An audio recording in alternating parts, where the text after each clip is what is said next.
guys. You were returning to the town of, or maybe, yeah, it is a town. It's big enough for a town. The town of Saltmarsh. Uh, after you're securing two ambassadors from the lizard folk.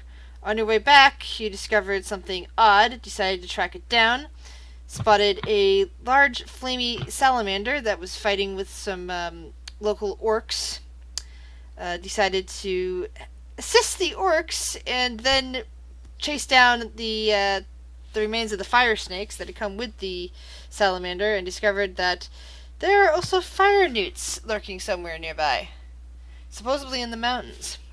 You managed to take one of them prisoner, and have now returned back to Saltmarsh with it. You brought to the attention of the town guards, got your prisoner secured, and went and got your payment from from what's her face, from Edda. Uh, and now you have discovered that your ship is ready. The the ship, which you have named Stormy Jack, has your new name painted along one side. The construction crew that was working on it, fitting it out and taking away the supplies, has completed the work. And there are various people hanging around nearby, just kind of eyeing it up and eyeing you guys as you head for it. Dovin and Noxie have already scrambled on board.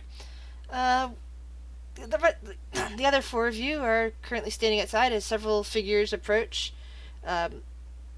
All human, male. Some of them with like scruffy beards, and they definitely look like they've spent a lot of time around the sea.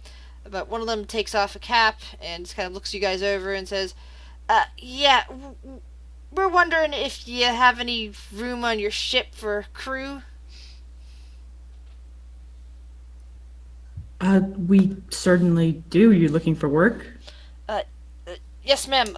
Would you be the captain, perhaps? I? Ah, aye, Captain. Uh, yes, we're a couple of us are looking for work. We're handy sea folk. We've been fishing these waters for the last 20 years, and we've been hearing that you've dealt with pirates. Yes.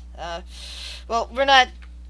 We're not good at front combat, but we could always, if pirates boarded the ship, we know what to do, and we're pretty handy with rigging and fishing if need be.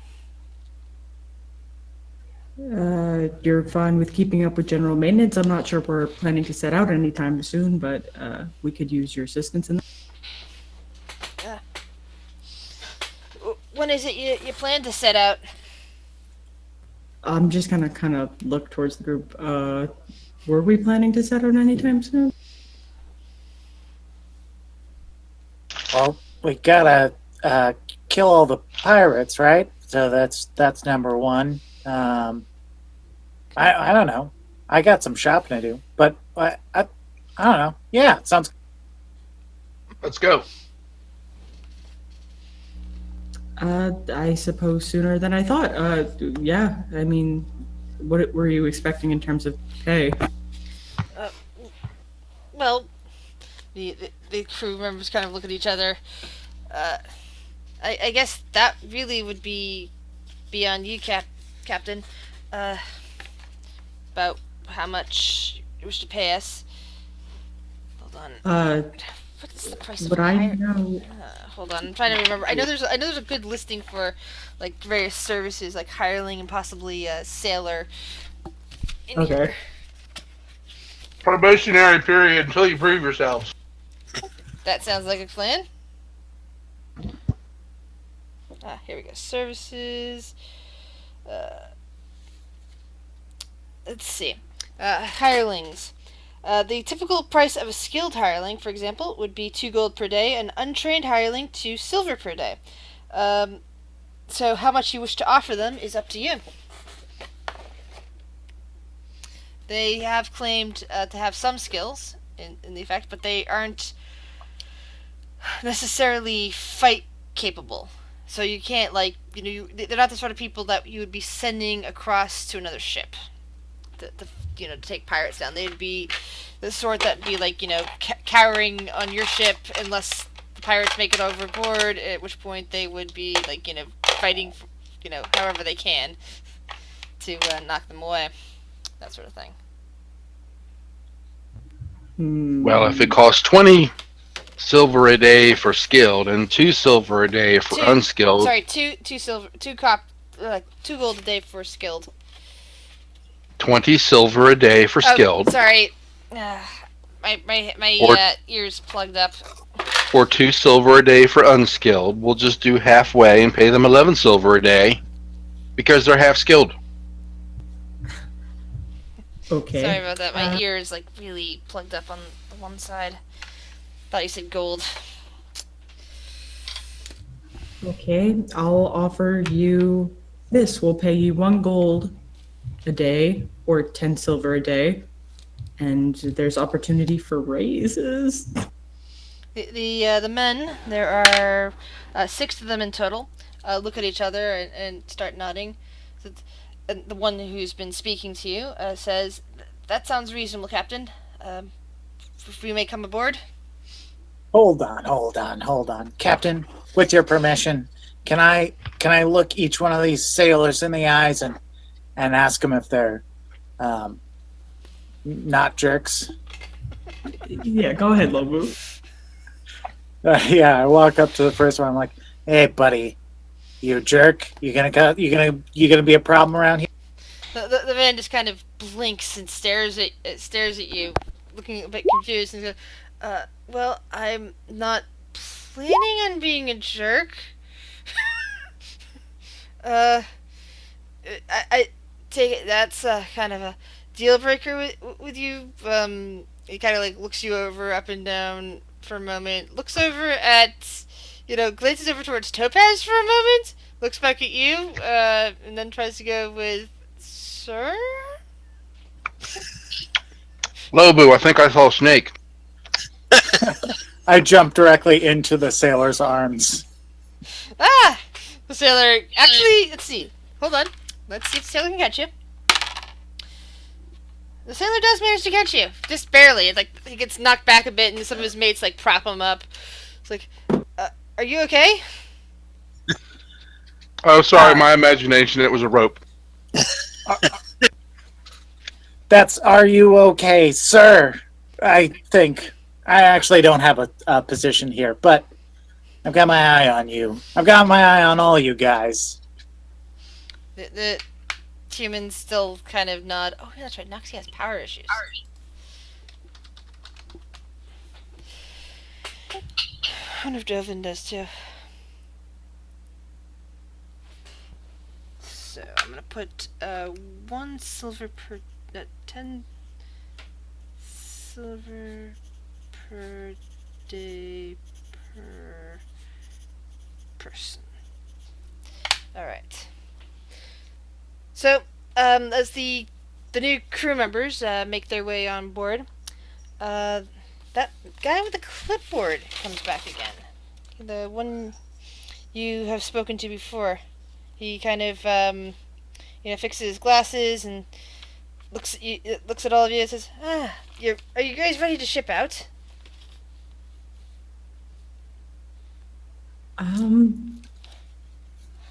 I mean, I thought some of us wanted to do some shopping, but we're planning to soon. All right. Well, I have a bit of a checklist here, just in case you need. So, where is the bosun? He kind of looks around expectantly. I believe that was Dovin. Oh, he kind of like blinks, looks down at his clipboard, blinks again. Well, if he can't be available right now, perhaps you, Captain, would care to take a minute and talk to me? Sure. All right. So, do you know how many you have in your crew, or how many crew you're looking to hire? Hold on, let me do some quick math.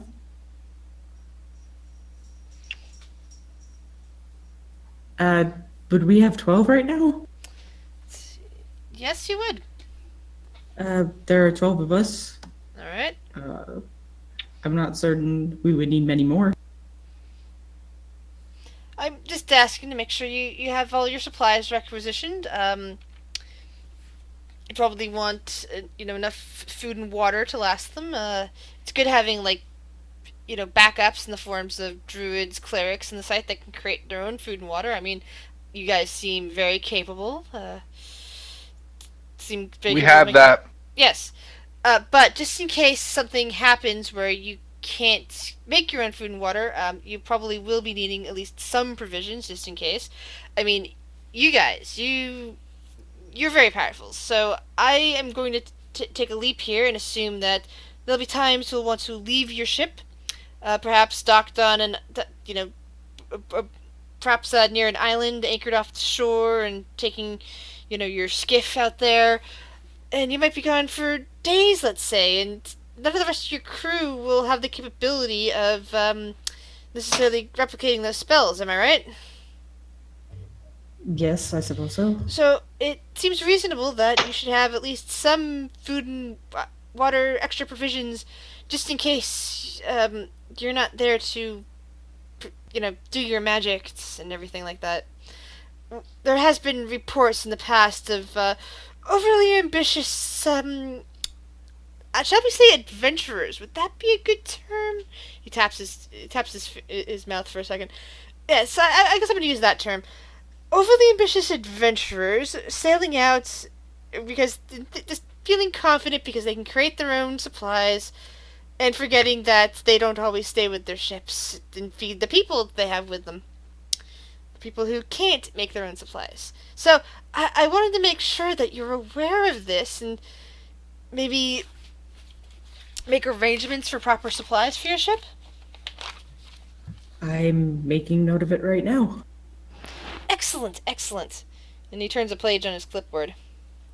So, 12 people, maybe 6. How much worth of supplies would you like? A month, 2 months? Or are you going to play it safe, attempt to, stick to the shore line and maybe go with a week or two at a time? Well, we're I going mean, after your pirates.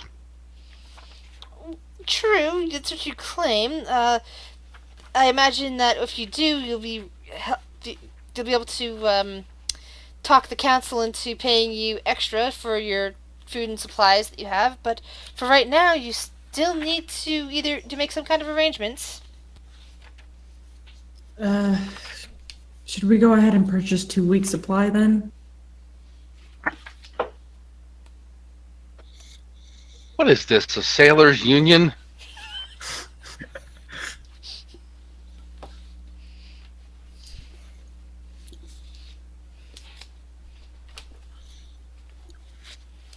Who is this guy again? This is the guy with the clipboard. You never actually asked his name. He's got mousy hair and glasses, and he's the one that helped you sell the things that you had on the ship when you took it over.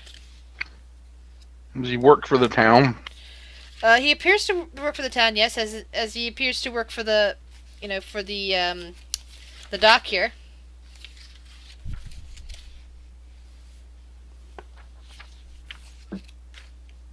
Hey, buddy, how much is 2 weeks gonna run us anyway?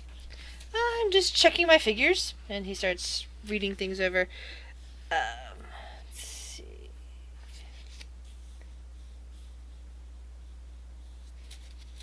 One second. I'm just checking the things in here, and for some reason, I guess it comes with the idea that when you're paying people, the money you're paying them includes the food is meant for the food too. But let's see here.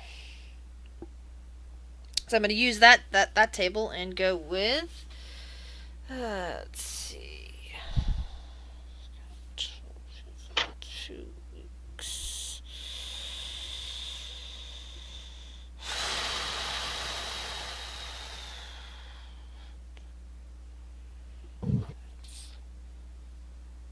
That sounds like it's way too much. Well, I think 50 gold is not unreasonable for basic supplies. For 2 weeks. Yes, fresh food and water. This is for a crew of 12. And he starts No, I like agree. looking over. It doesn't sound awful. Uh, I mean, I suppose we could always purchase more if we need them. Hey, Yes. I mean, buddy, let me just. Can I?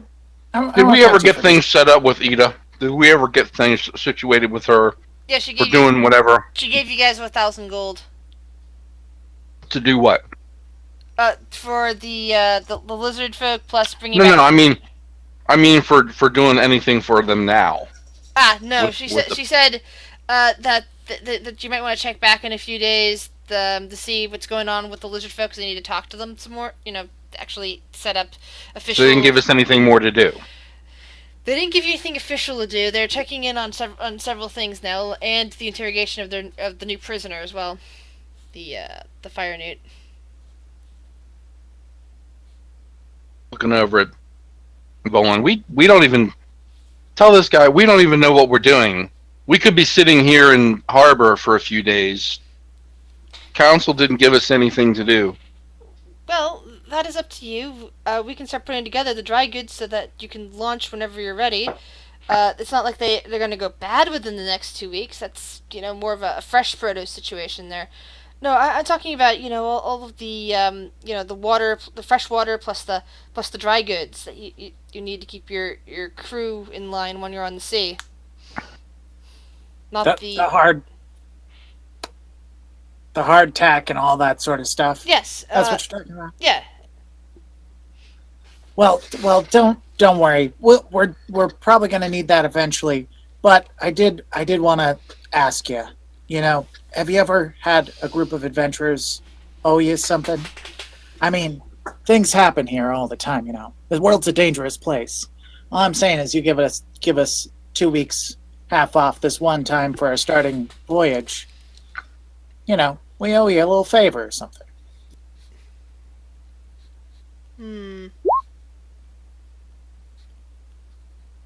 Have you ever been laid? The guy's the eyes go wide, and he's just like, look, I. Yeah, I didn't think so. And he just kind of pulls off his glasses, and it looks like he wants to facepalm. Look, you make a very good point.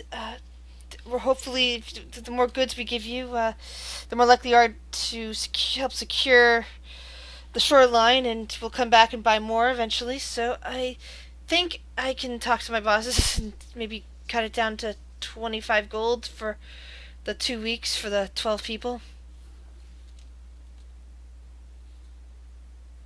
Mighty human of you.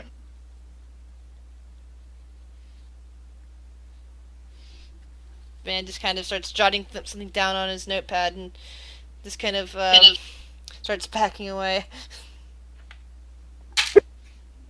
sorry, friend. They just kind of do their own thing. Sorry, friend, you just got topazed.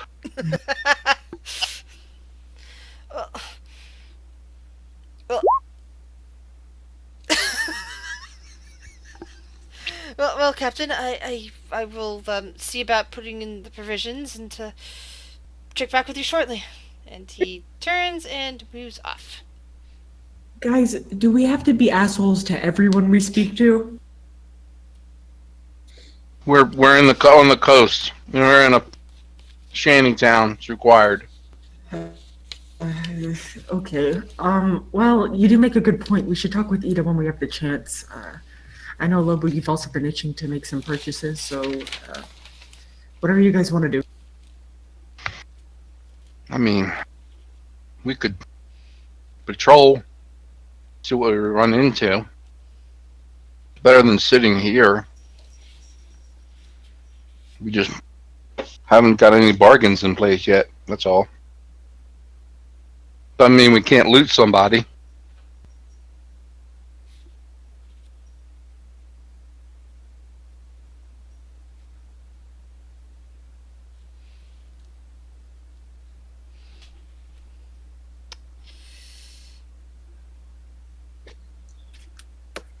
Well, I'm gonna go into town and buy some stuff.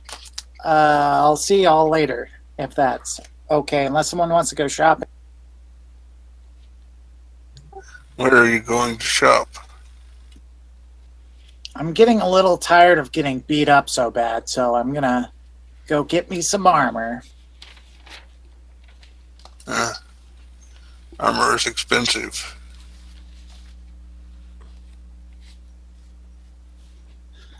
That it is. I'm not looking forward to that part, but I'll figure it out. I've got some.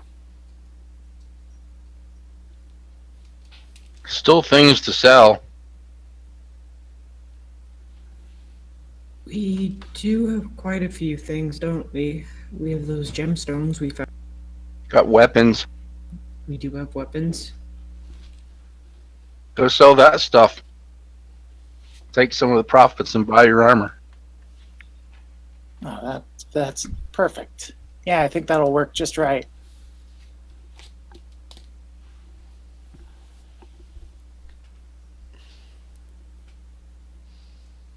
I mean, not going overboard, are you? What kind of armor are you going to get?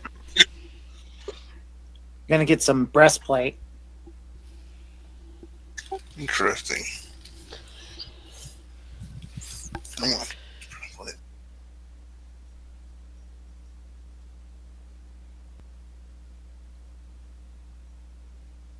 If you feel that you've got to cover yourself in a sheet of steel, keep from getting hit, well, then you go ahead and do what you got to do. Mostly afraid of those fangs from snakes, but I'll figure it out.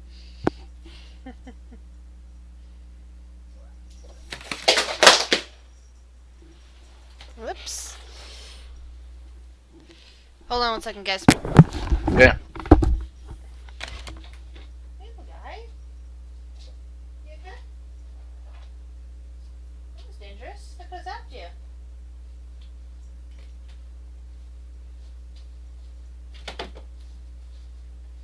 You alright, sweet boy?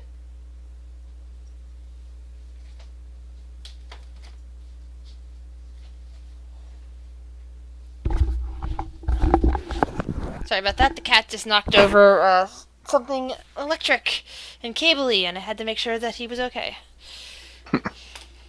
And that the things were now out of reach and no longer plugged in and potentially causing trouble.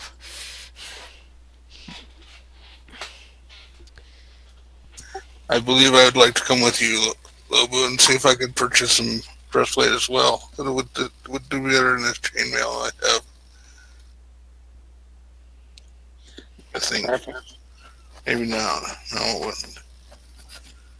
It would help you sneak around a little bit, but there's definitely, I don't know, chainmail seems like the way to go.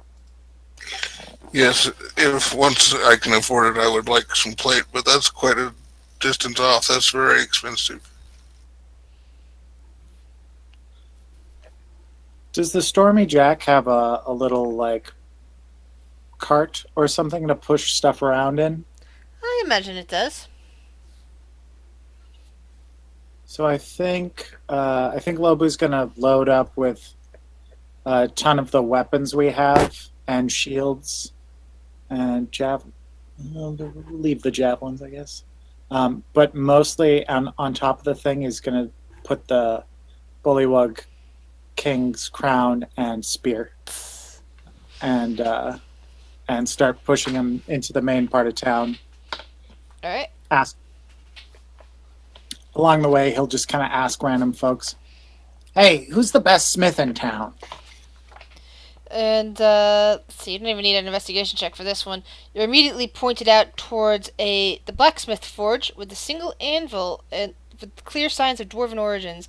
And he says, the person that you ask says, "Well, Farah is the best smith in town, but she's getting up there in years. Her son Jasker is pretty much is nearly as good.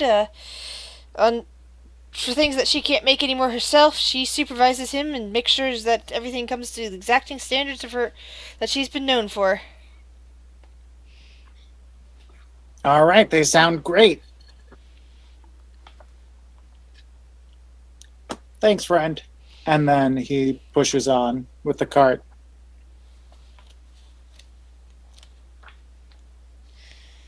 Now, if you just want to sell the shields, general weapons, like, nothing that looks special or magical, it's half the price of whatever the player's handbook says, in terms of what you get in return.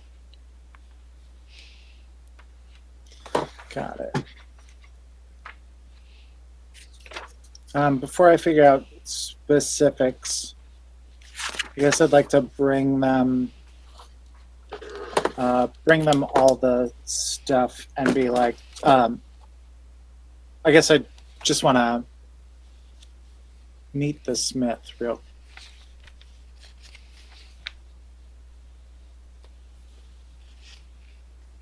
I think we'd both like to meet the Smith, actually.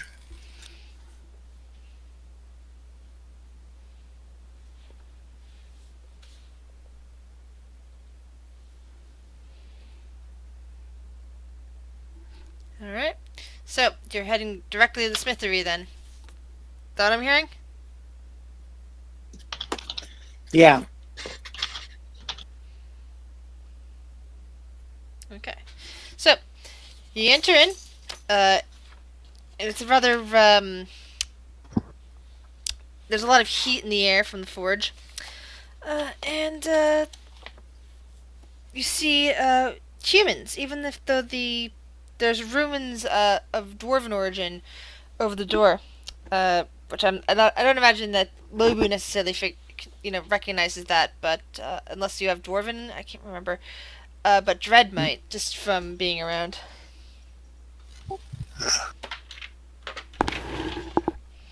So it might be rather surprising, since I know Dread hasn't been in here before. I don't think, anyway. Because it was, Not this. yeah, it was Capesk last time. That while the anvil itself looks dwarven, on the sign, the people inside are all human. So you're seeing various smiths along the tables, just bending various hooks and nails, and making just some simple things. And standing, watching this all is a somewhat elderly woman, dark skin. She's got her arms folded, but she seems to be calm and collected. She's like looking everybody over. As you guys enter, she actually turns her head a bit and tries to smile a bit at you. Like, hello there. She kind of looks low up and down. Well, you're the second sea elf I've seen in a while. Oh, you must have met my friend. Well, yeah, friend Topaz.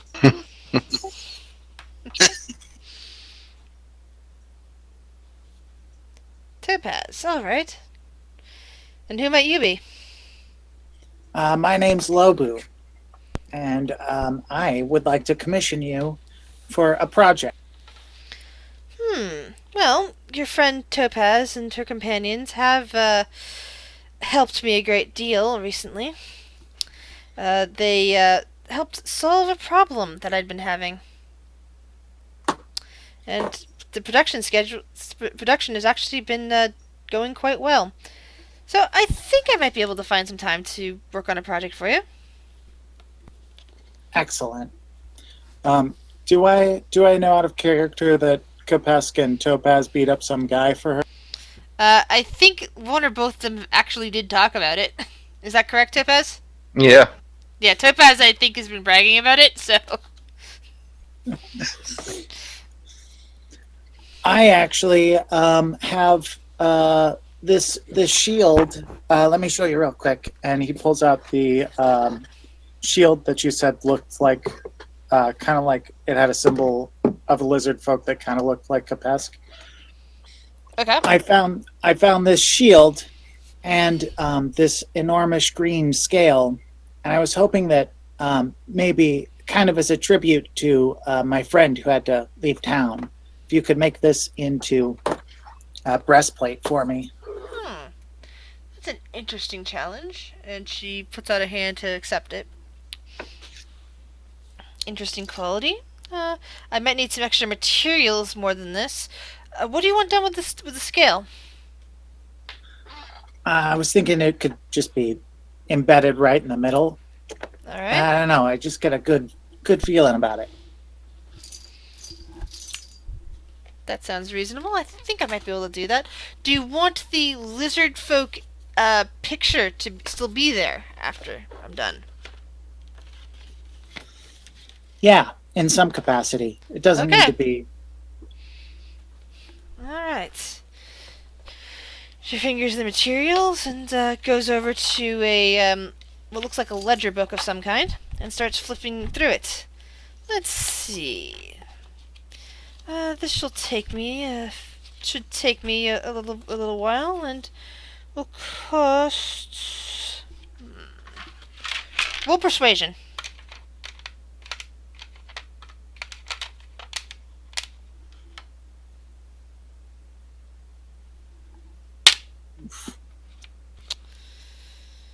It'll cost 250 gold. I can make that work. All right. What was your name again, lady? Oh, I am Mefaria. Sorry, I'm bad pronouncing names as I'm reading them. Well, you got a deal, Mafaria. And it's a pleasure to meet you. And a pleasure to meet you as well, Lobu. And you, ma'am? She looks over towards Dread. Is there something I can do for you? I would like to purchase some splint mail if you have any. Well, it's easier to purchase things already made from the market, but I suppose you can come right to me. Roll a persuasion check. Okay. Let's see, persuasion. Do I have that? No.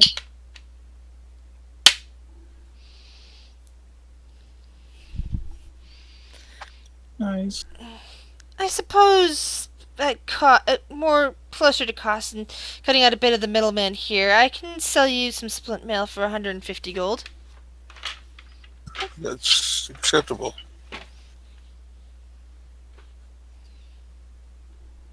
All right then. You may want to go see what little guy's up to, Lyra. I hear him running back and forth out there.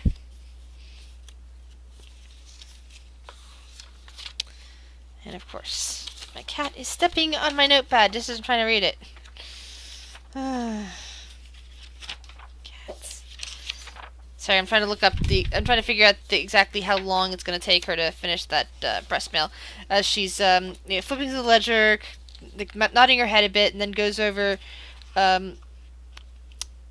little bit towards the back where there's some armor dummies hanging up. And she pulls down a set of splint mail and brings it over to you for your inspection.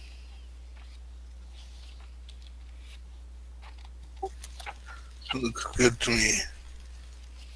Oh, excellent. Glad you like it.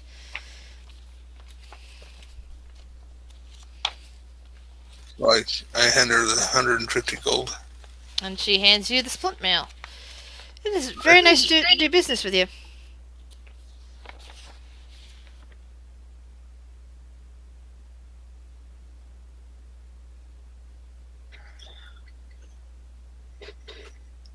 Well, all right. I gotta go and sell a couple of things. Do you know anyone around here who likes buying weapons? Well, I'm sure if you go down to the market, you should be able to find people to sell them to. There's various stalls. They're usually willing to buy and sell stuff that you might need or might want to sell.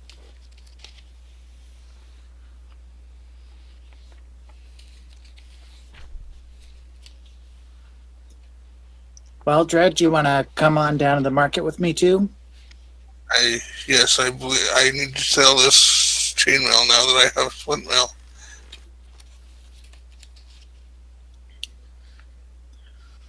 Let's get going. How do you feel about pushing me in the cart full of weapons? It could go really badly, but I think it could be a lot of fun too. Sure. Do I need to make a check to push them in the cart? Just do an athletics check. It's a very low DC, so unless you get a net 1, we should be fine. Athletics. Oh, One. Oh, yeah. The ride is very smooth, very comfortable. And I imagine Lubu might even be lulled to sleep doing this.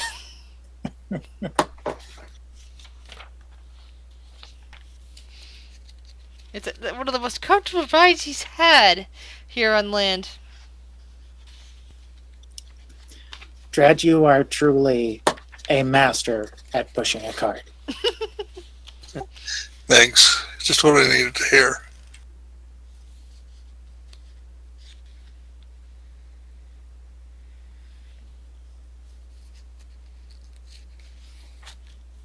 So I think once we get to the market, I'll after I shake off the sleepiness of the incredibly smooth ride, Lobu is going to immediately set up in the middle of the market and start telling an elaborate story about how we fought the bullywugs.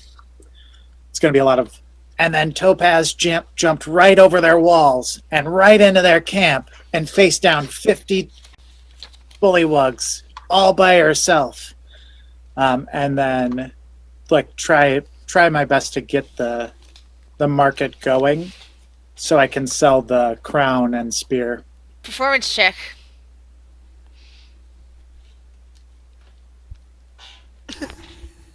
People hear your story, but the way that they're shaking their heads makes you is kind of clear that these people do not believe a word you're saying.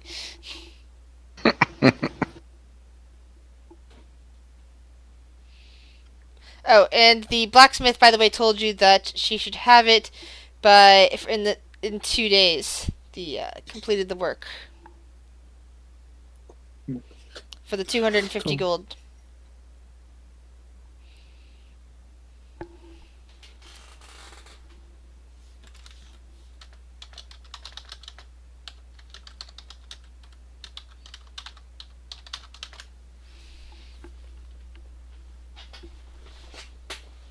Ow. So, the normal weapons and armor and shields and whatnot, again, are easy enough to sell, but because of your story not catching anyone's attention properly, you have yet to sell the other items that you were trying to. Well, if you folks can't appreciate these amazing artifacts from a storied history at this time, maybe you'll be willing to pay twice their value the next time we come through towns as even mightier heroes.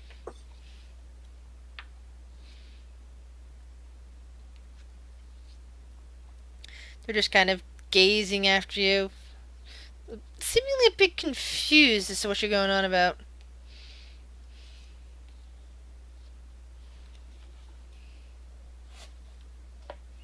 I don't think they think we're heroes yet, Lobu. That's the problem.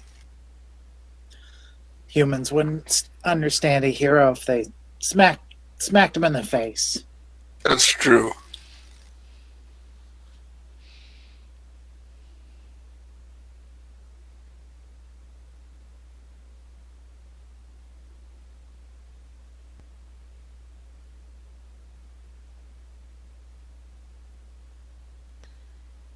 So what would you two like to do?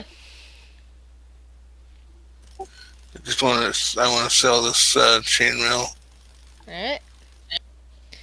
Yeah, in the same places that he's been selling the armor, sorry, the weapons and shields and stuff, you also get an offer for half the price that it normally costs in the player's handbook. Okay, I'll take that.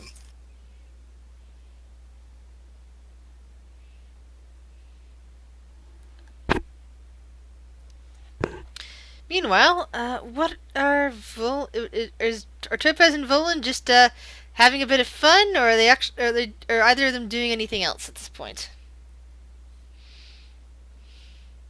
Let me roll percentile dice.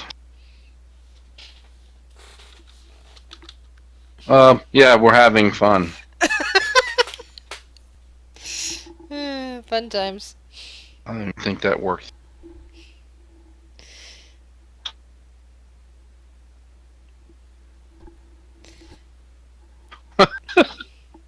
Maybe even with some sailors. I don't know.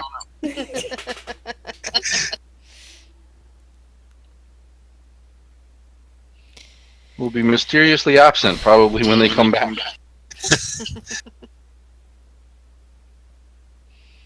Yeah. Well, there's been some good success here for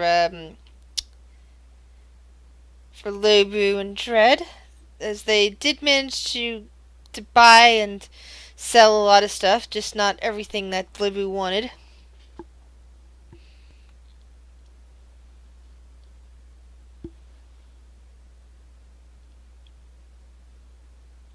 So it's been a fairly nice shopping outing.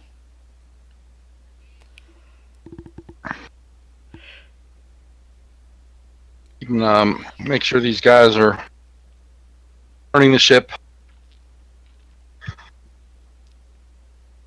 know what their duties are.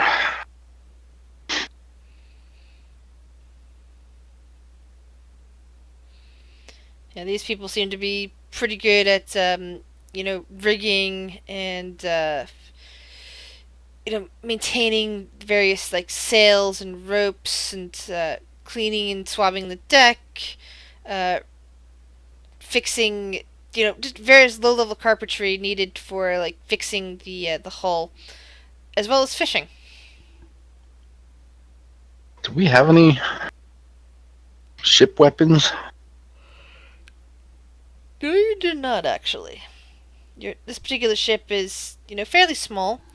Doesn't have any onboard cannons. Mostly just a hold with spaces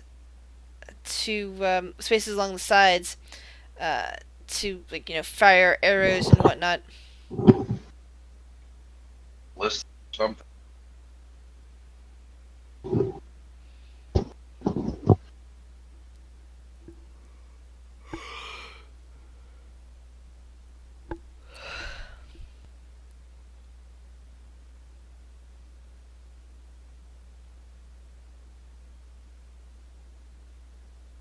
I don't think they have them in the players.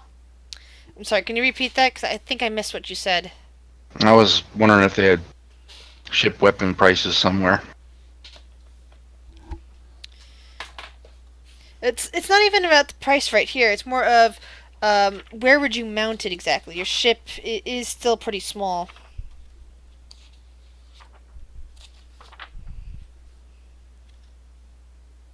I don't know. I mean, looks like we have rooms maybe for something on the front or on the back.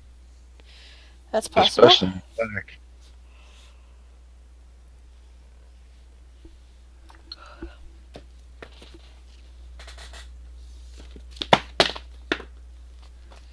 Let's look it up in the Dungeon Master's Guide. Then let's see what it says.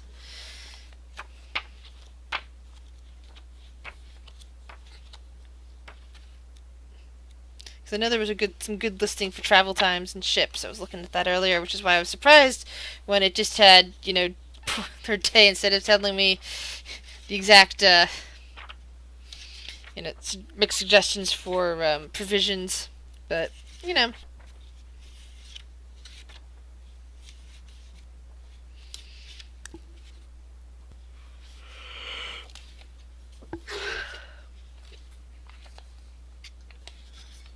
Don't have prices. I'm not sure. Like of course, I've never touched the module, the salt marsh module, but I think I heard something about there being, like mounted, or like ship combat rules in it. yeah, let me go look that up. That's a good point. Because I thought I was looking at that earlier and didn't see prices that I was looking for because I was just looking at the ship. But that doesn't mean that there isn't a table that I missed and overlooked because I was looking at the main one instead.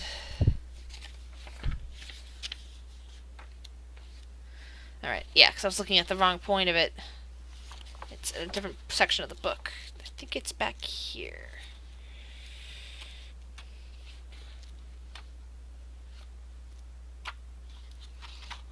Nope, that one's on. Oh. I think it might be listed for another ship, but let me double check.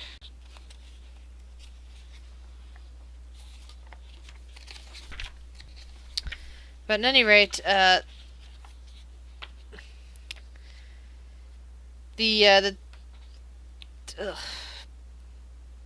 one of those things to go out and I don't know why my brain is just freezing up on me like this.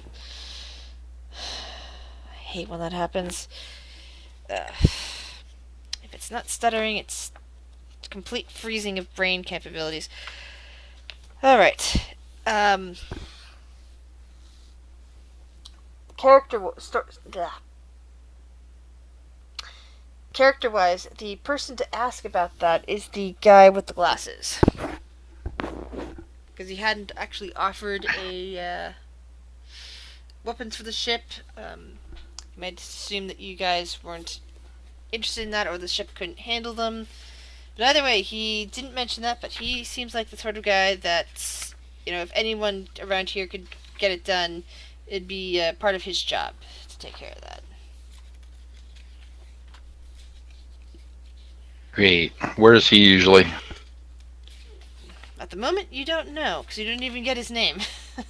It's this guy with glasses.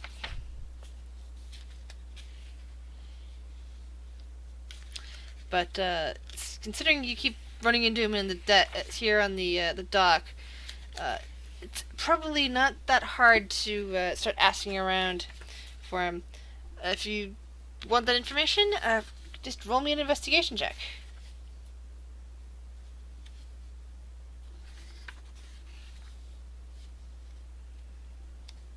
Yay! Topaz, I say this with great affection, but you're, for some reason your character keeps intimidating people every time she asks a question. She's just like they kind of like I don't know who you're talking about. I'm sorry, I can't help you, and pretending to be mute because you are very scary. Well,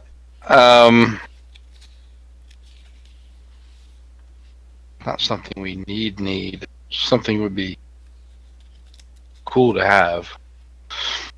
I'll bring it up to Volan. She's the captain after all.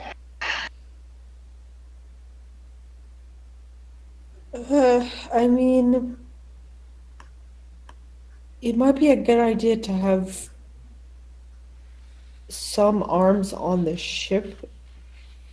I mean, at least for these folk, and I'll gesture towards our new recruits. I mean, they don't really look like they know what they're doing with those, and they said so themselves, but in terms of renovating the ship, I mean, I suppose we could look into it, but I'm not so sure. Well, it would be something for you to do while some of us are in the water. If we start getting in a ship-to-ship fight. Yeah, I suppose that's true. I mean, there's no harm in looking into it, so if you wanted to come with me, we could try to go find that man with the clipboard. Sure, it would be an adventure. Yup.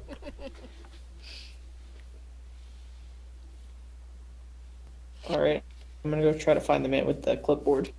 Alright, now, Volan, please roll me an investigation check. Yes. Well, Topaz here has walked around and basically shouted at people to get them to try to cooperate. You just walk over to one random person and gently ask them about the man with the clipboard. And the guy looks up from his work and says, "Oh, yeah, I know who that is. That would be Albert. He's probably over there, and that's where his office is." And gestures towards a small building off the side of the dock. If you want to talk to him about something. Thank you for that, friend. We appreciate it. I'll give him a slap on the back. You're welcome. All right, let's go, Topaz. What, they told you? Yes. Assholes. All right, let's go.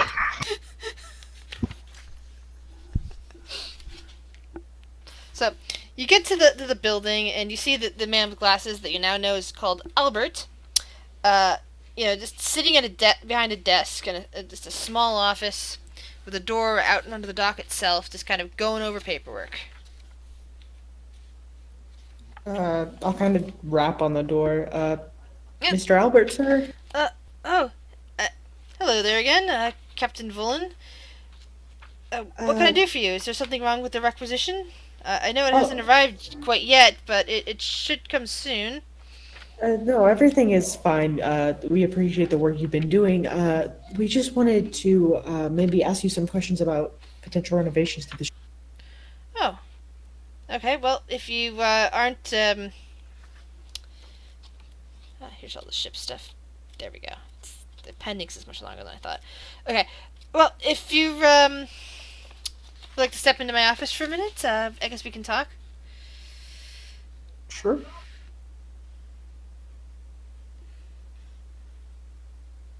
What kind of an office has he got? It's a very small, cramped office, pretty much a desk. There is a single chair on the other side of the desk, not the one he's sitting in, but towards the door that looks like, he's only expecting a single visitor at a time to talk to. Behind him, along the wall, are shelves crammed with various nautical books and what looks like various filing type cabinets. Good. I'm kind of wandering around looking at the books. There's also an old sextant mounted on top of one of the shelves, along with a map of this part of the coast. Nice map. So you do lots of reading. Well, one does have to keep in touch with what's going on out there. So, what can I do for you two? And he's eyeing Topaz suspiciously, especially after her last parting comment, and he does not seem happy about it. My friend here brings up a good point. Some of us aren't well equipped to deal with combat in the water, and in the event that we do go after pirates, it might be beneficial to have some weapons on board. And I wanted to ask your opinion on renovating the ship to include a small number of arms. You mean like some kind of siege weapon? Cannon? Ballista. We need a ballista. Alright. Well, I guess we could mount a ballista on your ship. He thinks for a moment and pulls down a book. It's will take a bit of work. But we should be able to do that if that's what you want. How much? She starts flipping over some stuff. How much would that cost? It'd be very useful if that stupid Dungeon Master's Guide, in addition to listing the siege equipment, would suggest give a good price. Yeah, I know. Thing. It's like, some of us are not good at figuring out prices. Some of us are terrible at that. It would take like a quarter of an inch. It's ridiculous. Yeah. It's like it's good. It's one thing if I want to make everything up on the spot, but it's like when I have no concept of pricing when it comes to something like that. Let's see, mounts and vehicle section. I'm gonna quickly look at that and see, try to figure something out based on that. I know in Pathfinder costs 500 gold for a ballista. That sounds reasonable, actually. Damage is almost identical. So I'm gonna go with that. I'm gonna say, well, the item itself should run you about 500 gold, and then there's the labor and other things.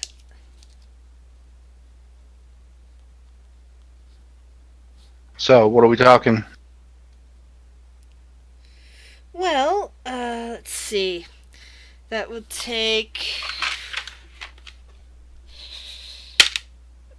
about 3 people, a good portion of the afternoon. So that's probably gonna run you about 10 extra gold.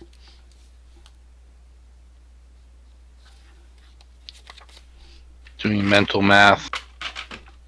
Who's carrying around our gold, Dovin? Yep. Yeah. I'm basically having him be on the ship right now. He's probably like camped out somewhere. I'm imagining that you can go and take the gold whenever you want. If it's because you have to remove it from the special bag of holding, just tell me how much you wish to take out of there, and I'll actually remove it from the bag. You guys can see the bag that's in the bag, correct? You just can't edit it. Mm-hmm. Yep. Yeah. Okay, cool. As long as that's the case.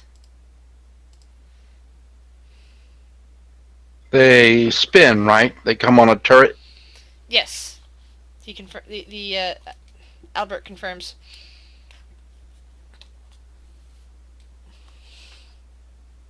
You have to keep it away from the anchor mechanism in the prow. We could fit something in the stern and still have some room to spare. Prow might be tricky. Can you send somebody down to look and see? Oh, of course, that would be me. I've already checked over your ship. As I'm the one who's been in charge of the fittings and the selling of the stuff that you no longer needed, that sort of thing. Oh, really? I suppose we could do one per side. So you wish to put them in the middle, and he kind of like pulls out what looks like a very recent draft of your ship, of a ship that looks like yours, which most likely is your ship, and starts going over things. He points out, like, so you want to put one here and here. Is that what you're saying? Look at Volan. What do you think? I mean, it would work for me unless that's against your recommendation. I'll look at Albert again. Well, I did have a little bit of concern about weight, but since you're not taking on a large crew, you're taking on you have your cells plus a capable crew for your ship. That it should help, and you're not planning on too much cargo, correct? You're mostly going after pirates, yes? That's your plan? Yes. Well, see, if you were to take on a whole lot of cargo beyond what you actually need, plus maybe a few one-offs, then maybe the ballistas would be a bit much. But, 2 ballistas counterbalancing each other like that, one on either side, give yourself some room to keep your little your skiff. Yeah, you should be okay.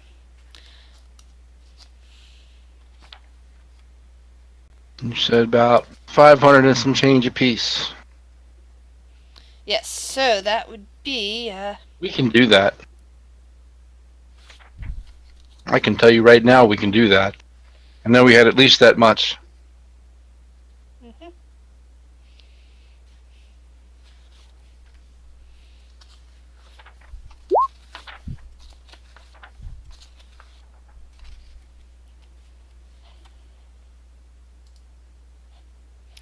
Yeah. So that would be let's see. Look at 1,000 Volan. Unless you want something bigger. I didn't think you'd want a catapult, or do they actually have cannons? They do have some basic cannons, yes. The bigger thing is that, unlike the ballista, the stuff that goes along with the cannons would actually take up most of the space on your Oh, your yeah, hold, I know that. because you got all the powder. You have to keep that dry. You can't keep it up on the Yeah, deck. Uh, yeah, not worth it. if you had a, Ballistas work pretty well. They do decent damage and can do damage to another ship. yeah, if you had a bigger ship, you could probably have a cannon. But on this size ship, which is going by the specs, it is something a bit smaller than a sailing ship. Well, it all depends on how we're going to sail it. Like, looking at the ship, we have two choices as far as I can see for the money for now. We could put one up front. It's on a turret. Put one in the back. It's on a turret. And we'd pretty much have a, a decent arc. Both, but it would kind of require the ship is either going towards something or sailing away from something for us to use them right, as opposed to one on each side, and then you have, but we'd have to be broadside to whatever it is. So, um,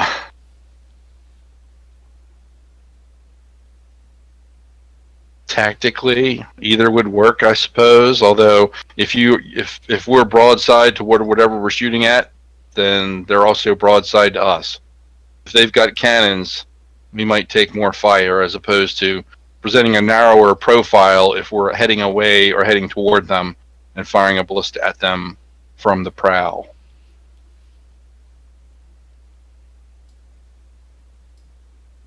See what I mean?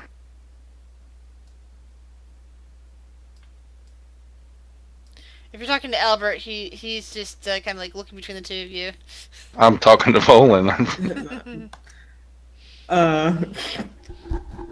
Yeah, I suppose this was more for me, a safety precaution. I don't intend for us to be getting into many ship fights. This is a small vessel, but I understand where you're coming from.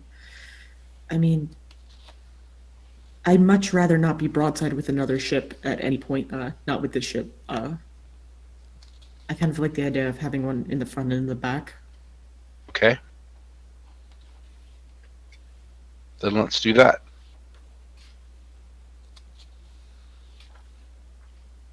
Do you have look back to Albert? You have all of these things readily available. It's just a matter of labor. Yes, it should take a day to have them mounted.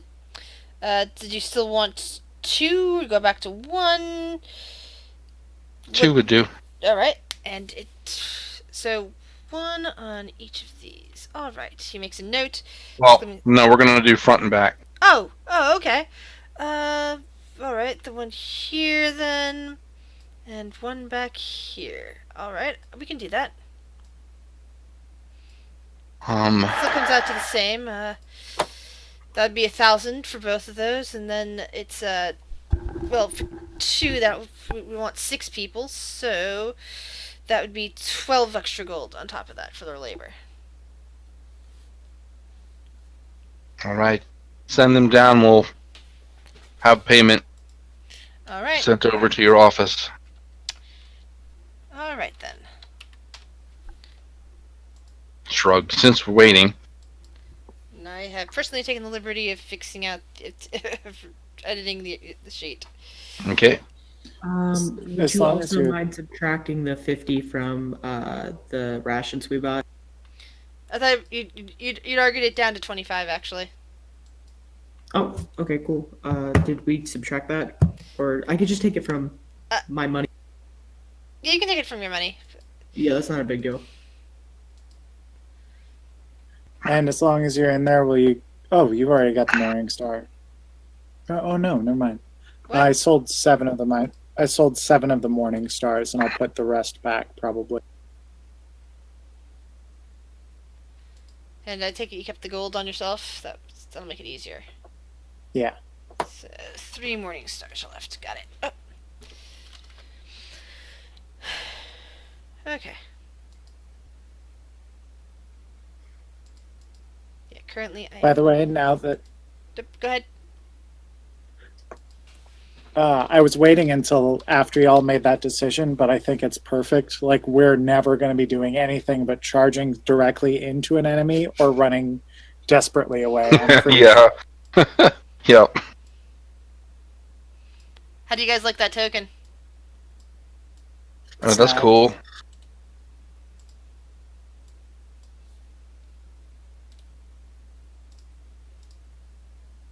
So I guess it kind of sits underneath the foremast or whatever that is. Yeah.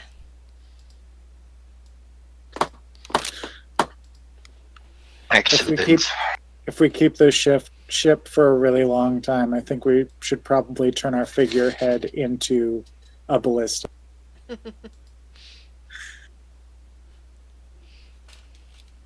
want a giant Callie to be the figurehead. Ooh. I think Devin would like that.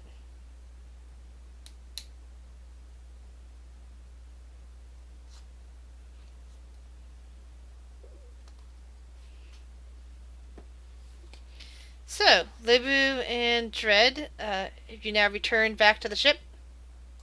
Actually, on the way or in the marketplace, do I notice anyone that's selling like magic stuff? I assume a town this small probably doesn't have any, but I thought I'd give it a look. No, unfortunately, the magic stuff all went away when Callie left. Well, she was only here temporarily anyway, but no, she was the one the only one that you'd seen recently selling magical items. Got it. Bless you. Thanks. Ooh.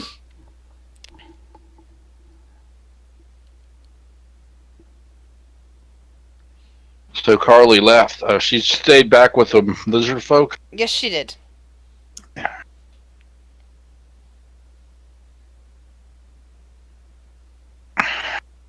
All right. Well, if they're going to be putting on ballista, I don't want to be sitting around there while they make that racket. I'm going back to the bar. Go back to the Black Wolf.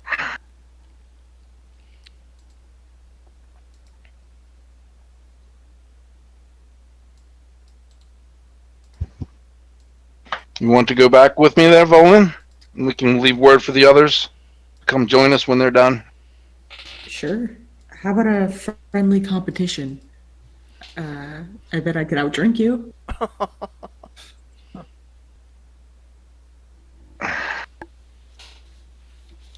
I'm pretty sure you could. I mean, if you really want to make a competition out of it. Yeah, why not? A gold I'm no piece. fool. I don't think I could outdrink you. I think you could, Topaz. I might be able to stand a little better after we've had some drinks. But I don't think I'll be as sober. But sure.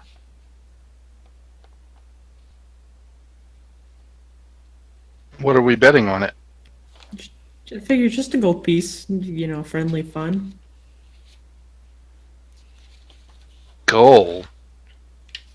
You want to bet gold? That's no fun. Well, what do you want to bet?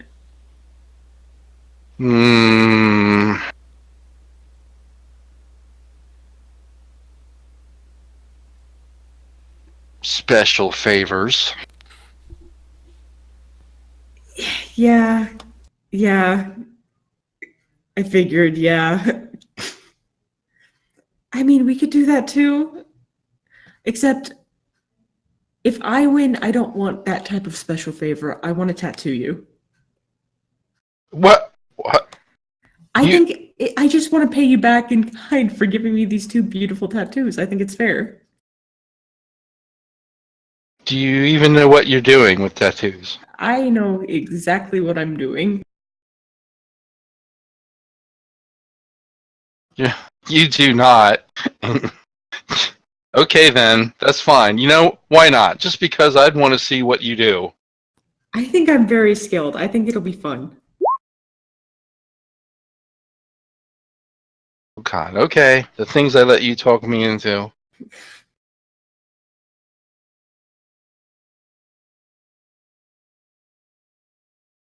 What are we drinking? Rum? That works for me.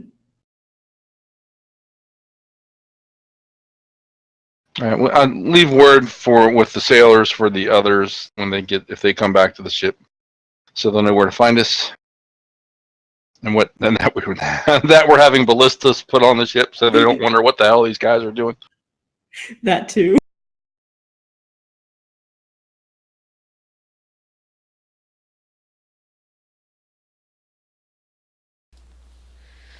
The sailors wish you, have a nice day. They'll stay there even when it gets noisy, just to get themselves familiar with their new ship. I'll call out to them as we're leaving. What's your favorite? Black rum or whiskey or ale? That starts a debate amongst them. Some of them, say whiskey, others say rum, and there's at least one person who shouted, "I like ale." You have exactly 10 seconds to come to a decision. We'll be out of earshot then. Too late. Yeah, they're not going to be able to get the consensus that quickly. Okay then. Settle for whatever we get you. I look over Vol. I say we get them grog. I think that's fair. Just to start them off right. New recruits and all that. Think we can spring for a cask of that on our way back. Be their initiation for the maiden journey. Voyage.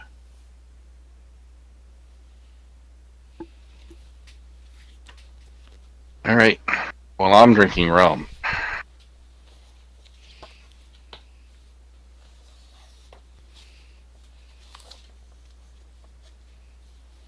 Are we attempting to pace ourselves at all? Or is this just going to be drink until somebody passes out?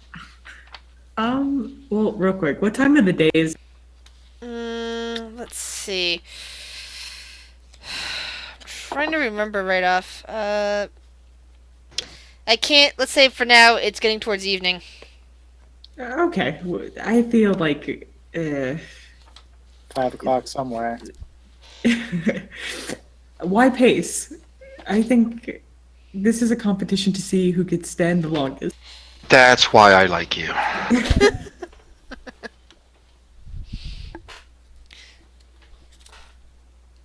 So the owner of the Black Wolf grins broadly when he sees you come in through the door. It's like, you guys are back. And here I thought you were gonna get yourselves killed out there. Oh, well, thanks for the vote of confidence. Well, yeah, it happens. People that act sometimes the way that you guys do. Think that they can solve all the problems around, head off, and you never hear from them again. Except maybe one of them, and they come back and say, everyone's dead.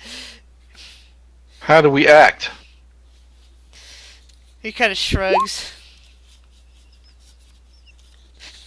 But he smiles. But you know that's... Never mind. I'm being rude. How about the first round's on me? That works. What's your poison tonight?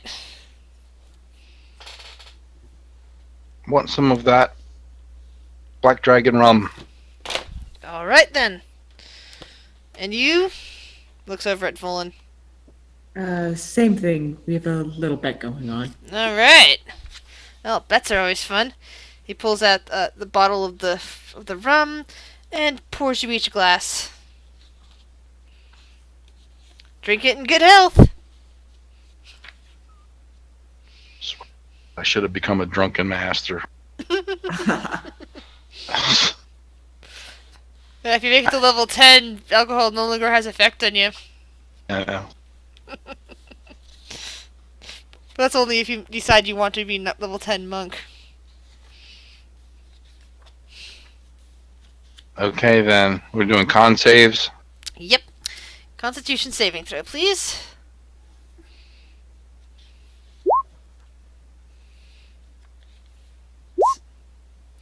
Both of you are still nicely sober. 6. You're plus 6? God, Barbarians. so unfair. All right.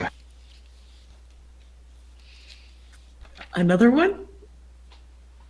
Holding up my glass. The bartender grins and starts pouring.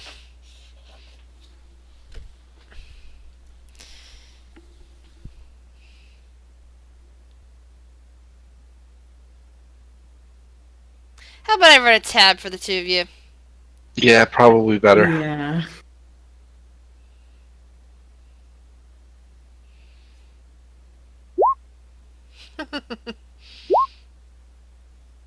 Topaz still looks very sober. Volan's face is flushing slightly. She's still sober enough. She hasn't, like, she's not passed out or anything like that, but her face is showing it a little. Starting to sweat. I see a little bit there, right over by that. No, that's imagined. You don't see that. Mm-hmm. Let's go.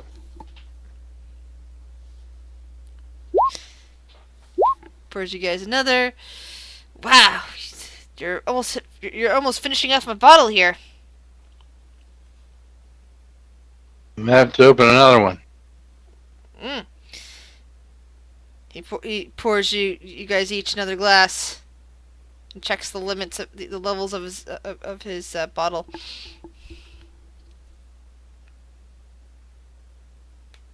All right.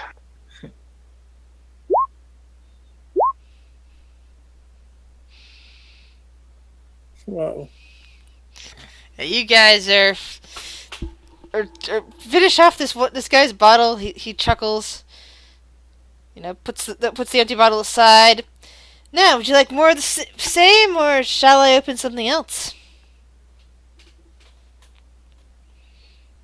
I think it's a really good idea to mix alcohols. How's that poem go? Let's see. Liquor before beer, mind is clear. Beer before liquor, never sicker. I think we're good. We can drink just about anything. Yeah. All right, let's go for some of the whiskey. All right. He takes his bottle of whiskey and brings out two more glasses, and smaller than the rum glasses, and pours you each a shot. Here you go.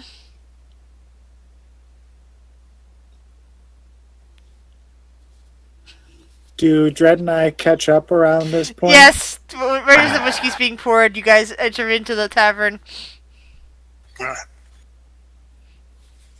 1, 2, 3. Damn it. Both of us are like, I don't know. Volan, you're very drunk. Topaz, you're looking like you're about to fall over any second now. Volan, you're drunk. You're that type of drunk that is still capable of sort of walking, and possibly capable of speech. Topaz, no. You're losing. Yeah, I mean, I'm not losing. I leave for an hour, and you guys buy 2 giant guns and drink yourselves to the state? We're responsible. You can't leave us alone. I just have to say one thing, and I want you both to All right, listen so real let's say well. 2, 1, 2, 3. Oh shit! I'm very proud of both of you. Give me a shot. Oh, you're losing it too. Yeah, you are.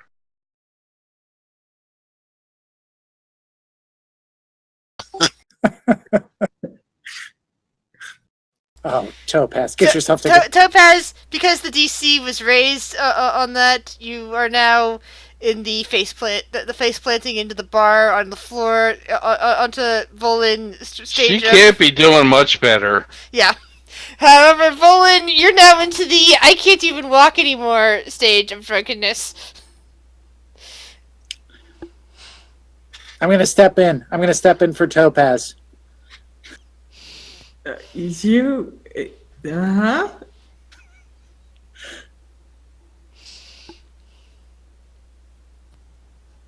I'm ready to take another shot. Let's do it.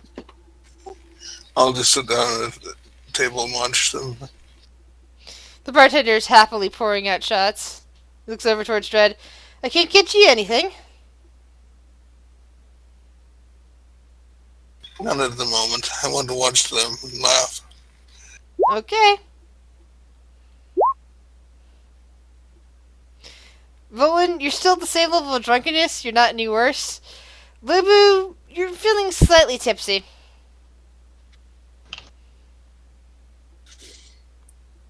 This is probably actually the best I've ever handled alcohol before. I'm gonna slur something that sounds like lightweight.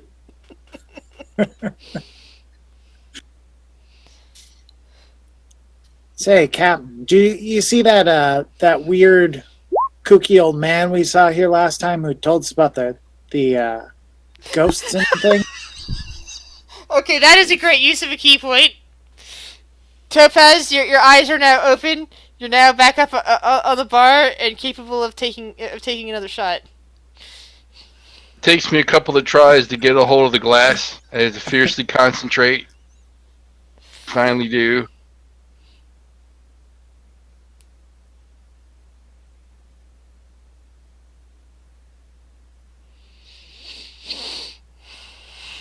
Hey, bitch. Bottoms up.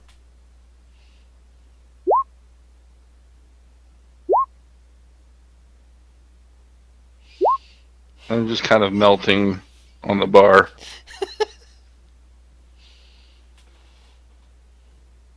You're all babies.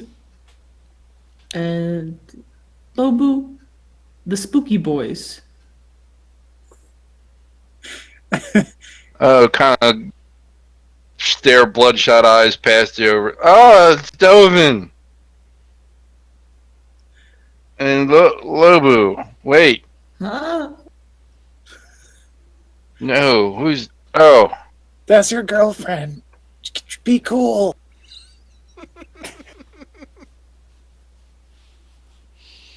You're gonna be in so much trouble later, Topaz. You. That's true. That is also true. One more round.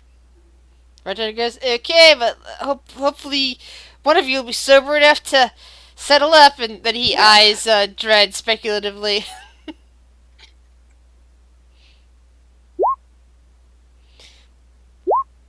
Lubu, you pass out.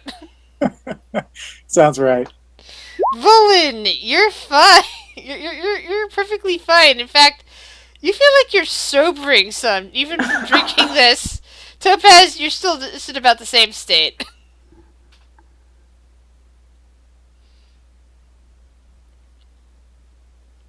I'm looking over at Lobo. Hey, hold his head up. He can't pass out yet.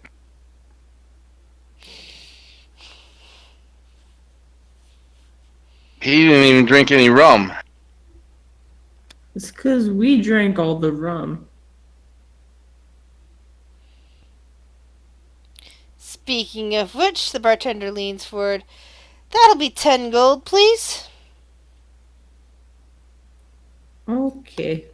I'm gonna reach into my coin purse and I'm gonna pull out one platinum piece. It's on me. Thank ya. Now, is your friend here gonna be okay, or shall we get him a room here?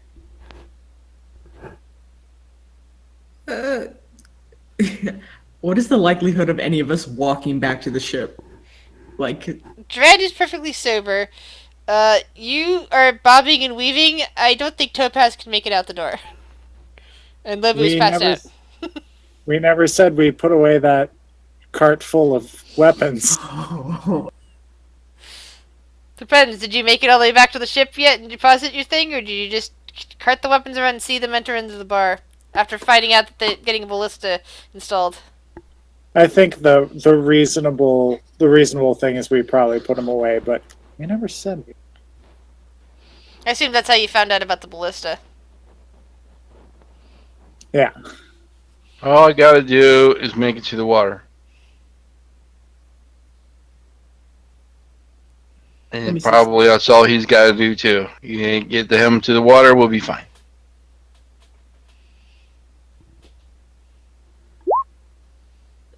No, I think we should probably get rooms here.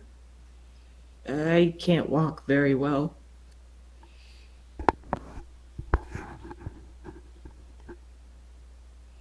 Well, it so happens I have one room available with 4 beds. That'll be 2 silver. I'll give him hold on. Oh, I managed to pull it off. I'll meticulously count out 2 gold and hand it to him. He looks at the gold, looks over at Volan, and says, "This was supposed to be 2 silvers. Gold." It's close enough. It's round. He carefully slides one of the gold towards Volan. Thank you. I'm gonna try to slip it back into her coin purse. For another one. We're not done yet. You fell. You get a tattoo. I didn't fall. I rested. The bartender grins and leans forward and says, "Hey, hey, lass. I think that in terms of drinking contests, if you rest, you lose." I didn't ask you.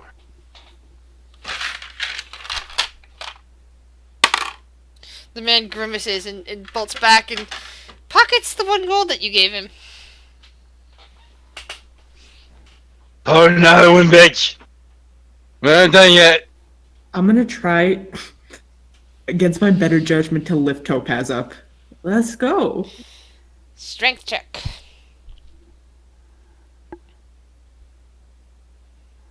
Straight strength.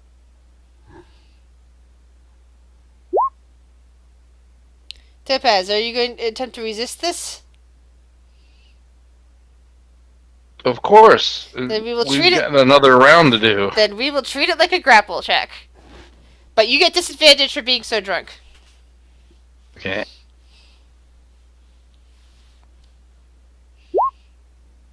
Oh. Topaz might be dead weight, but she keeps thinking that she is getting away from you, when instead she is simply leaning against you at the moment. Okay, it's okay. I'm just gonna drag her upstairs. Drop her on. Meanwhile, Lobu is still unconscious at the bar. Oh shit, I forgot about Logan. I'm gonna come back down and try to lift him up. Just a general strength check for him.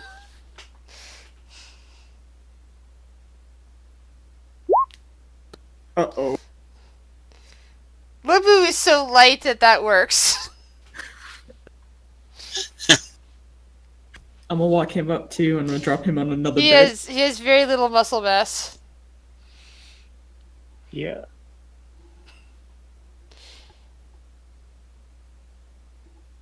Alright. Dread, are you going to join them, or are you staying down there? I believe I'll stay down here. Alright.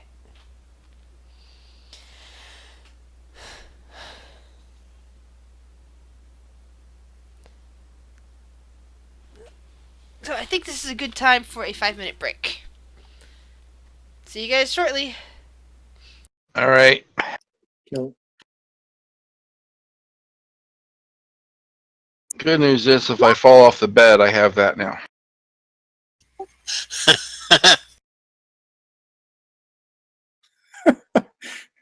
Monk was just designed for being drunk.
I'm ready whenever.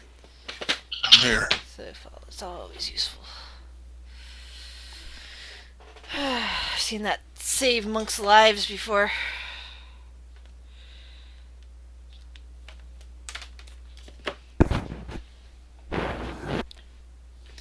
Alright, so I heard 2 people say that they're here. We're just missing 2 other people. I'm here too. Alright.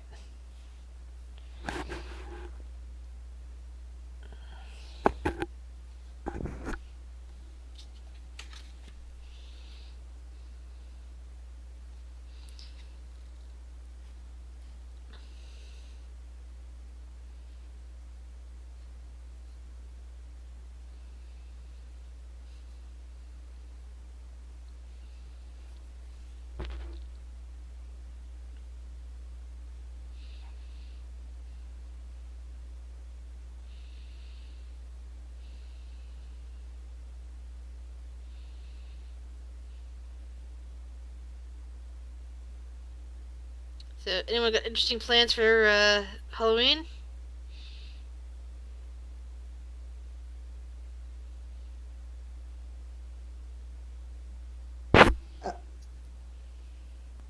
No. We're at. Oh, go ahead. Sorry. I was waiting for someone else to talk. And then, I got nothing. Nothing at all. There's lots of stuff happening in Minneapolis, but I don't think I'm going to do any of it. Where I am in DC, they do trick or treating on Embassy Row, so I was gonna go with a bunch of my friends.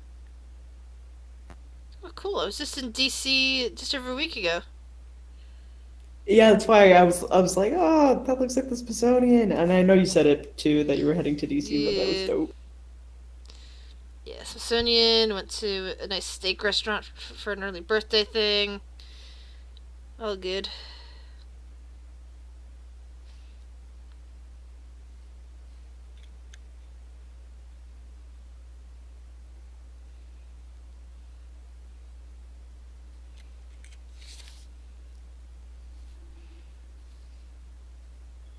How about you, Chris? You doing anything for Halloween? My usual, take the day off of work, hang out, watch another horror movie.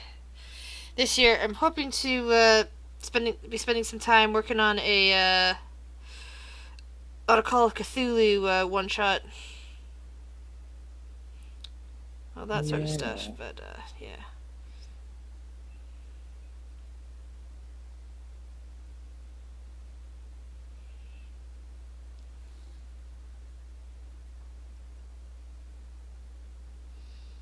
So that I only sounds like- played that. I only played that game once, but I had a lot of fun doing it.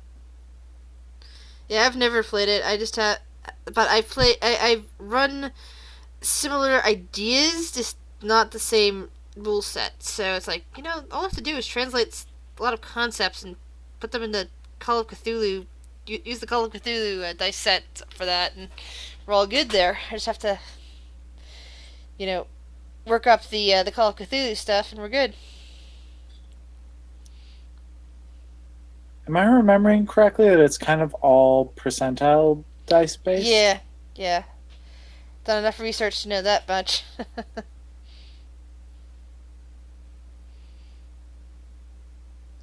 That one was definitely one where someone kind of held my hand through it. But Yeah, it's one of those ones. I have no idea what I'm doing with the actual dice, so it doesn't matter if you don't know either. All I want to do is tell an interesting story.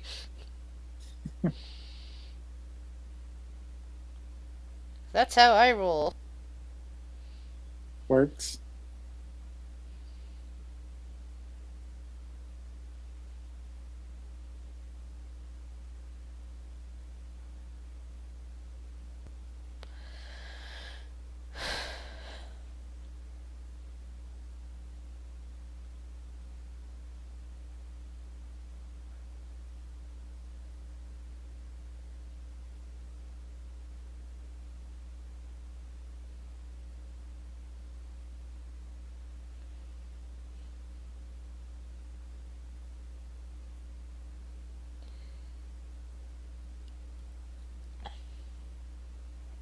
I was just looking. They don't have anything in the Drunken Master for being able to withstand alcohol.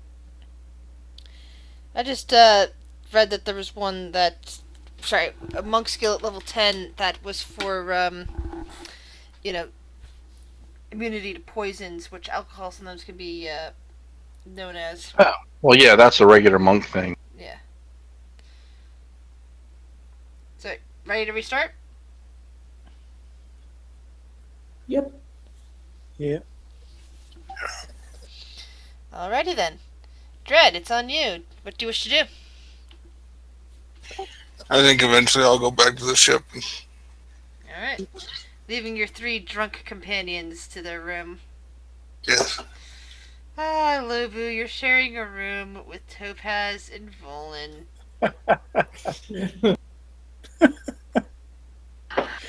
Oh no. Volan, as the one person who is even who's closest to being sober, what do you wish to do? I'm debating whether or not I want to take her tattoo kit. I'm not going to do it drunk. So I'll probably let Topaz cuddle Lobu and make sure to grill her about it for the rest of her life, and I'll head probably to bed because I don't want this hangover. Are you taking your own bed, or are you cuddling up with the 2 sea elves? No, I'm gonna cuddle up with the 2 sea elves. Aww. So, room-wise, it's easy enough to do if you just push another bed into the bed that they're already sharing. Because there's not one big bed, it's 4 smaller beds. But, being a half-orc and being rather strong, that's easily accomplished. And you're able to wrap your arms around Topaz and cuddle them both. I'm very satisfied. Lobu, roll a wisdom saving throw.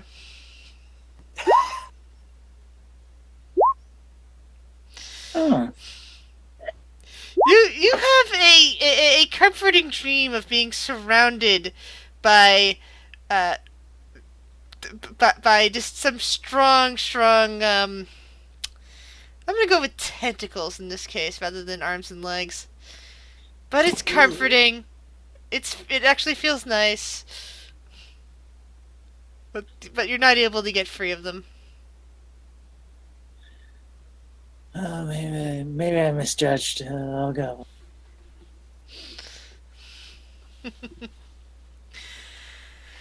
Alright, so I would like each of you to roll me a Constitution saving throw. Uh, uh, Oh no. Topaz, you wake up first feeling sick to your stomach. In a sandwich between Lobu, who you're cuddling, and Volan, who's cuddling you. struggle free. Strength check at disadvantage.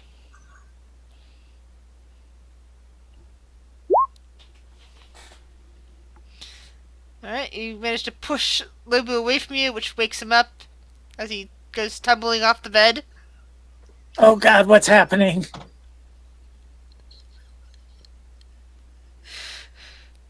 Volan, you start to wake up as you feel Topaz struggling against you. I'm gonna hold her tighter. Strength check. Oh no. Strength or athletic?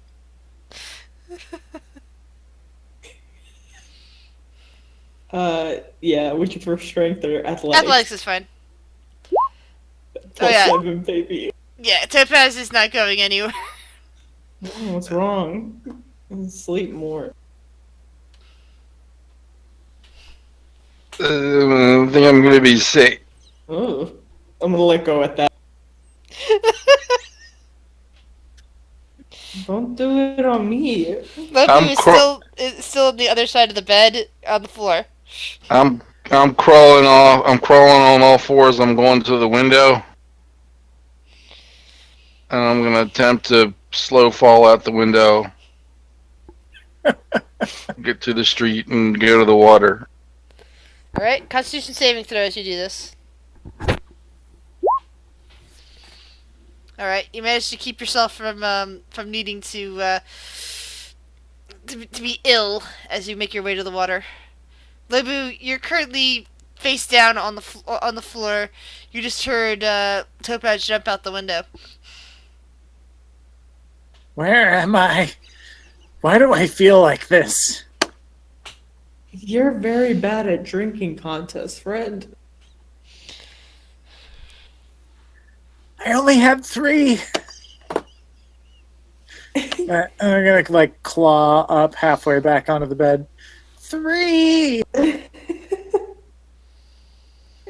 mean, you're not used to it. It's fine. I need you to pick me up, and I need you to drop me in the ocean. Yeah, I could do that, I think. I'm gonna fireman carry. Thank you. We haven't spent a whole lot of time together recently, but I want you to know you're still my best friend. I'm always here for you, Lobu.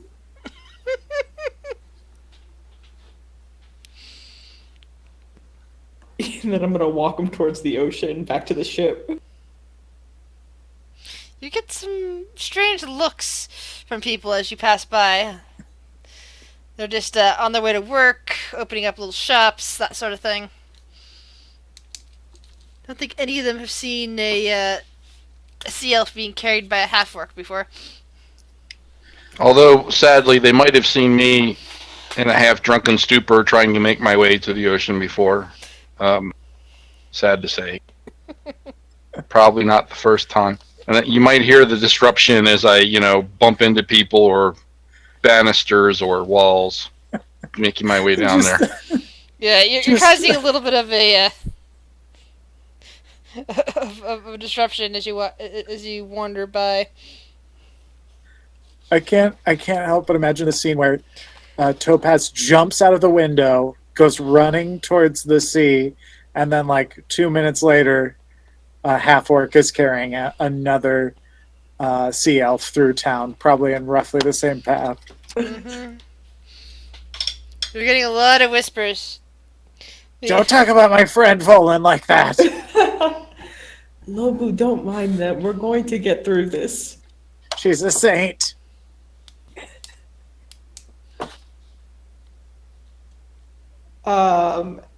As we approach the ship and I guess the ocean, I'll go, Lobu, be free. I'm going to throw him into the ocean. Lobu be free. In later years, they make a movie. They call it Free Lobu. But in that version, I do a flip over a barricade. Splash into the water with the sea elves. The fish scatter in alarm.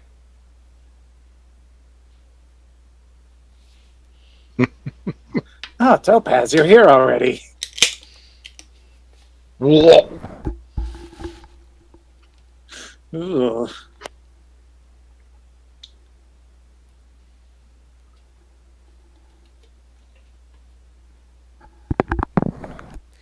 What do you wish to do now, Volan?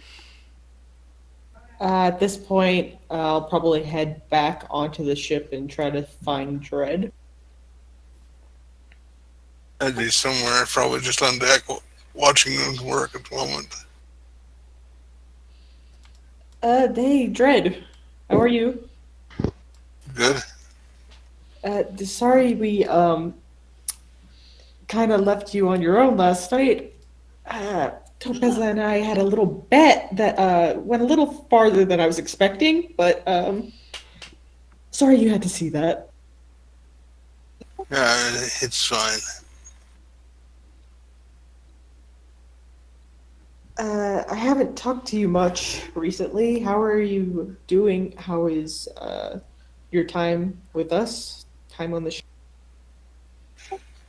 So far, this has been an interesting trip, but I'm actually enjoying fighting things with you. Oh, I'm glad. It's good to have you alongside us fighting. Uh, yeah, I just wanted to check in. Uh, we probably have a few more days before we have to go meet Ida. Is there anything you wanted to do in the city, or if you want to take the? I'm good here. All right, very good. Uh, I guess we'll talk later. And I'm just gonna kind of. I'm gonna do the same thing. I'm just gonna go check on Dovin. I'm gonna check on Noxie, check on the new crew, make sure everybody's doing. Yeah, Noxie pretty much just types up a note saying, "I want to be left alone right now." And Dovin is in the middle of doing some reading and says he's fine. The rest of the crew is settled in. Your supplies have arrived. They're busy looking things over, and one of them has put in an inquiry as to who is doing the cooking on board. Who's doing the what? The cooking. Oh, the cooking. Because Uh, according to my notes, Noxie is scheduled to be both first mate and chef.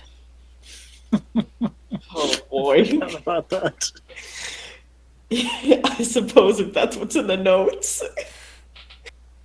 Doesn't mean you have to keep it to that. Nah, we'll keep it. Yeah, I expect Noxie to be cooking, making sure everything's.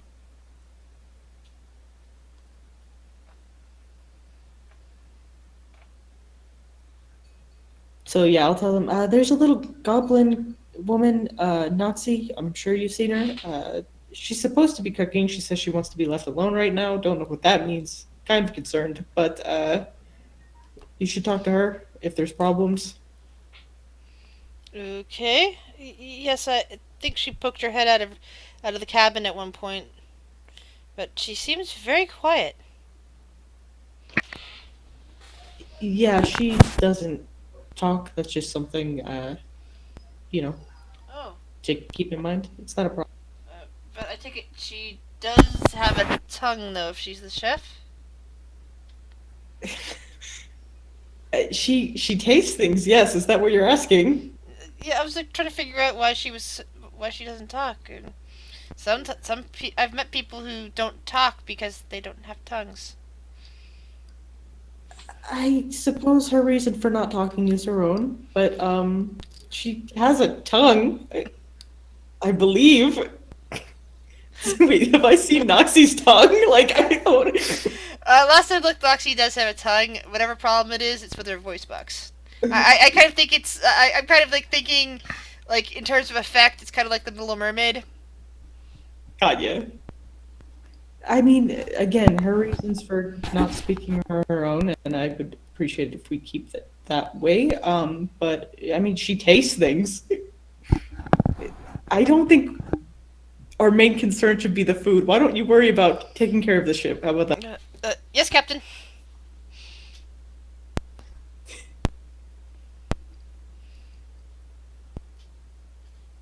So the crew working on the ballista was working on them today, getting things hooked up, keeping a small supply of ready ballistas. Sorry, you know what I'm trying to say. The object that is the ballista itself. Not the launcher, but the equivalent of the arrow, the bullet, that sort of thing. The bolt. Bolt. Thank you. I was trying to remember what the name of it was.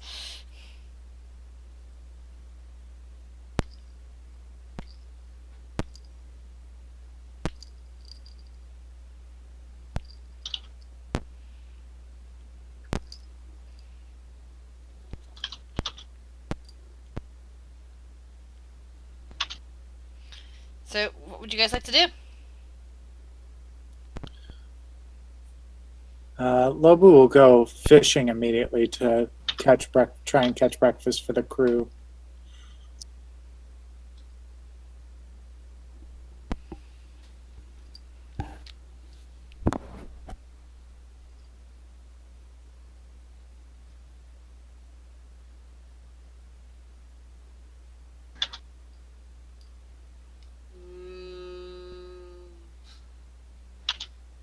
plenty.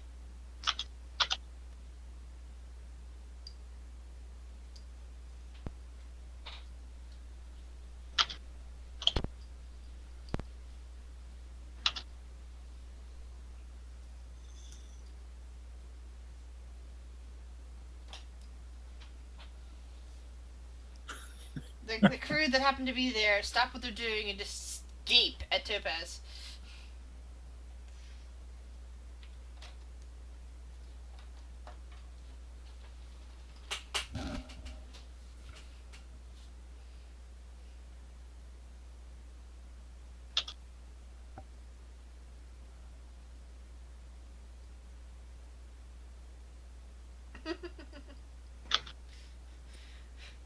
HR duties.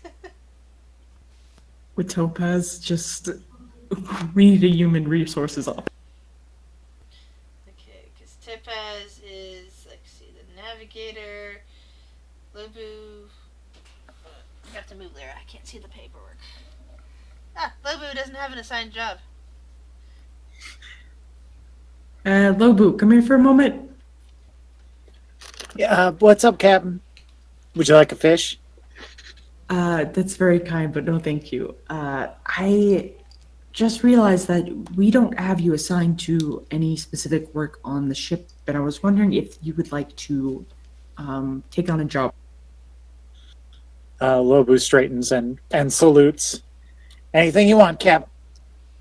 I'd like to put you in charge of making sure that the morale on the ship is adequate at all times. Not necessarily high, but I want to make sure that everyone's doing okay and that if there are problems between crew members, that they are dealt with. Do you think you could do that for me? Oh, yeah. I got this. This is totally my wheelhouse. You and I are in sync here on this one. I just got a bunch of fish. They're delicious. Everyone's going to love them. All right. I'm very happy that you're on that. Thank you, Lobu. Aye, Cap. Perfect work for a bard. I think Lobu's going to start by just like trying to hand out raw fish to everybody. And be like, hey, buddy, ever have a mackerel? This is delicious stuff. It turns out, of course, that these people, being sailors, have had this before. But, they appreciate the gesture and eat the fish after they're being handed. And most of them say thank you afterwards. Nice.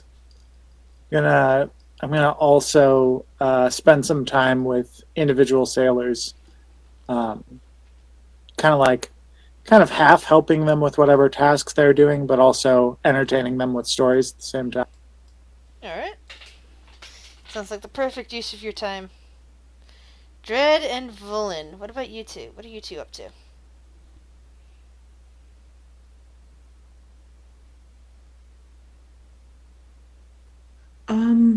At some point, I would probably go out into the town and ask if there was a library or any place I could do more research about pirates in the area. Just to maybe get an idea of what we might be briefed on. Let's see what's around. Well, in terms of asking about finding out more about the pirates, some people suggest just to go to the various taverns in town and ask around. As for libraries, one person you talk to, roll an investigation check, actually.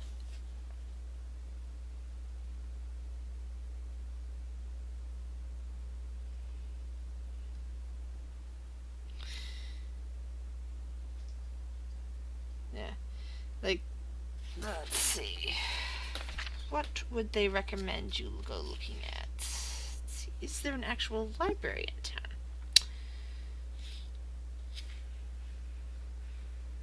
Well, other than some of the guild halls around, such as the Mariners Guild Hall and the Carpenters Guild Hall, which they suggest probably has books you might be able to borrow, at least while you're actually in there.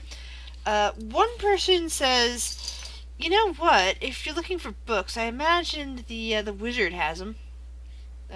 I don't know if he'll be friendly or and lend you any, or like let you look through what he has, but wizards typically have books."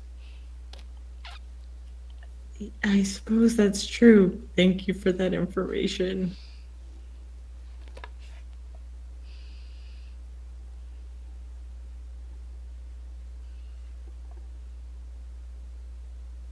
Uh, I mean, I guess with that, I would probably spend some time in the bars, kind of asking around, just trying to get anything, even if it's. All right. Yeah. With that investigation roll, you really don't find too much else out. All right. Pretty much we're just pointed towards the guild halls and suggested maybe you talk to a wizard by the name of Kelladek the Unspoken. I will keep that name in mind, but I'm gonna head back to the. Yeah, he's a very, very tall, dusky-skinned human. So if you do ever see him, you'll know him immediately. That's pretty much what you're told. So now you're back at the why am I stuttering again? Back at the Stormy Jack. And Dread, what about you? What are you up to today?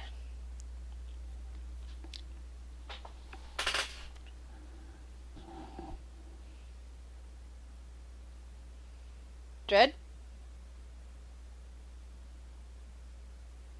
Sorry. I'm going to pull out my painter supplies and see if I can paint a picture of the docks. Are you setting up your easel on the ship, or are you going down to another location to do this? Probably on the dock so I can get a good view of the ship itself and paint Oh, it. okay. You're gonna paint the ship. All right. So you get a few curious looks from the various passersby, but after a while, the people working on the docks accept you. This morning, accept you as just a fixture and leave you to your painting. Some of the crew leans over the side to watch you.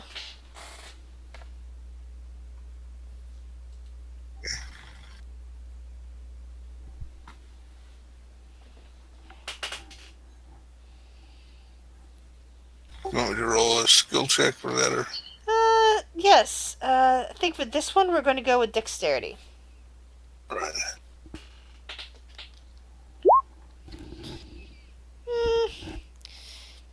It's not a very good painting, but it's not, it's not swirls of finger paint either across there. At least it's recognizable as a ship and a dock and, the sun. It's not like, indistinguishable bobs of color. Alright. Then after I'm done with that, I'll go back on the ship and just see if any of the crew want any help or anything. So far, they seem to be pretty good since you're just here in the dock. Mostly, there's people just working on the ballista right now. That should be finished by the evening.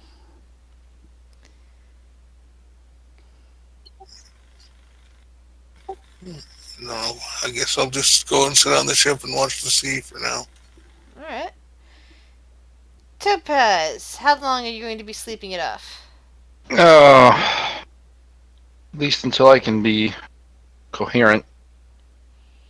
So I'm thinking it's going to take you to about noon, perhaps? Okay.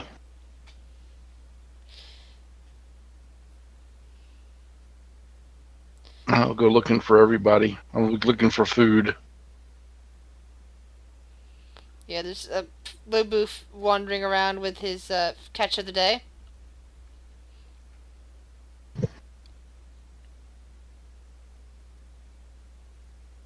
A fish for the great warrior laid low by rum. Yeah, you want to talk. That's true, but I feel better now. Sort of. Look, I've only went and puked off the side of the boat twice today.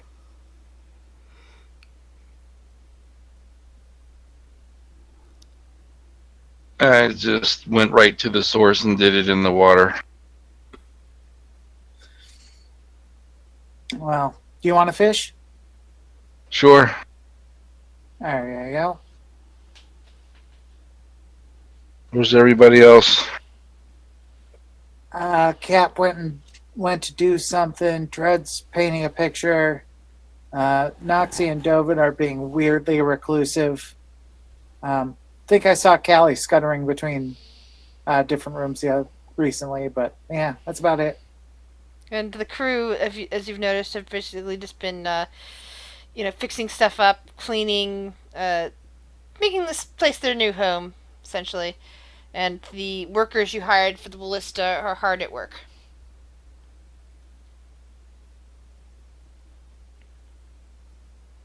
I wonder if they're done with that newt yet.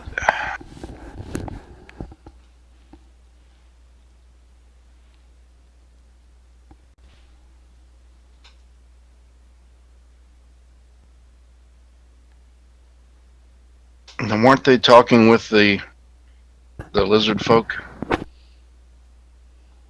Oh yeah, might be worth checking in. See how the diplomacies go.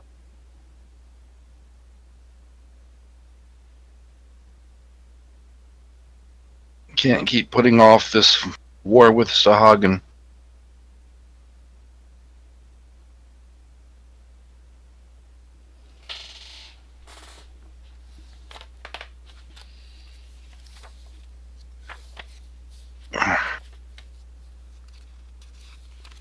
All this sitting around on dock is fun, but I need to do something. Yeah, I feel that.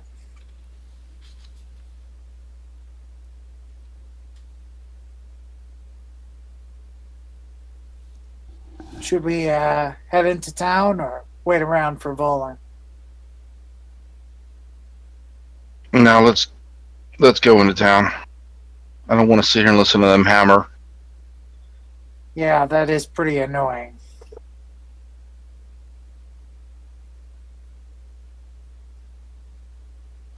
Gather my things. Getting off. Going and look for Volan.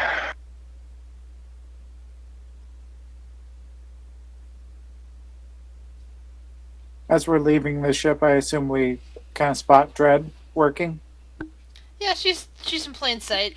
She's probably still finishing up her painting at this point. Hey, Dread, looking good. You want to come into town with us? Where are you going?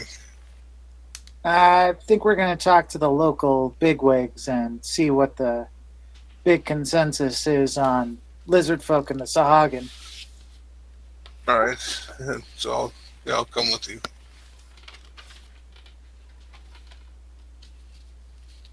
So I'll put my painting supplies away and go with them.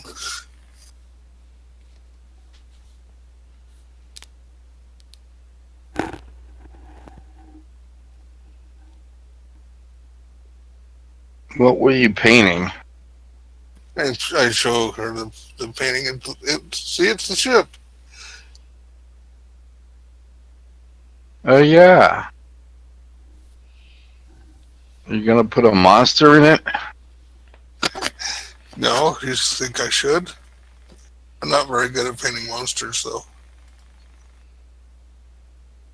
Hmm. Just use Topaz as a model.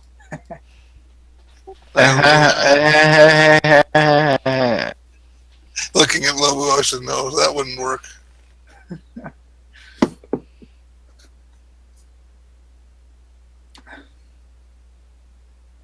So, you make your way past the docks. And are you heading for the council office or the Yeah. jail? Council office. Well, yeah, council office. All right.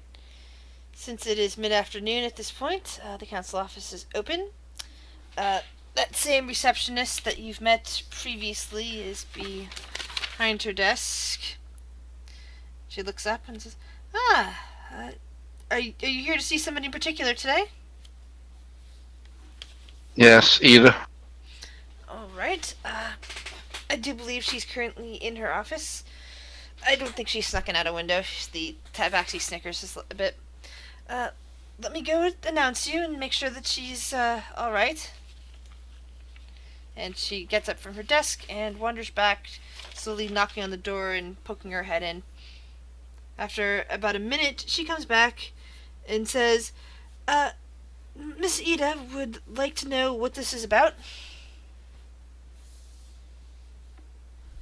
We're, I think, mostly hoping for a status update on the diplomatic proceedings. Let's see. She pulls out. She pulls out what looks like a notebook on her desk and starts flipping through. And it's like puts a claw on a line item. Just starts nodding her head and says, "Well, there is a meeting scheduled for this evening. She should have we should have more information about diplomatic discussions sometime tomorrow." Well, do you know if she wants us to do anything today? Like, does she need anybody roughed up, or are there some monsters? Or heavens, she hasn't mentioned anything personally to me other than her normal cursing various individuals out. If you're looking for for work, well, I'm sure there's. She thinks for a minute. Hold on a second.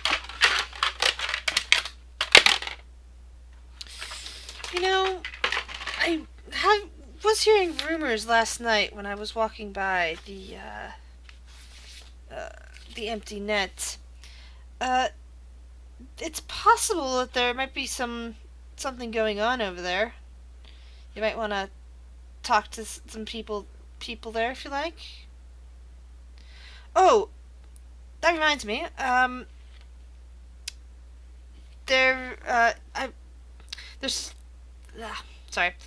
So I think somebody that goes there, maybe more than one somebody's might need some stuff done if you're willing to. You could probably also talk to the mining company headquarters. They always need people for things. Probably nothing much more exciting than transport, though.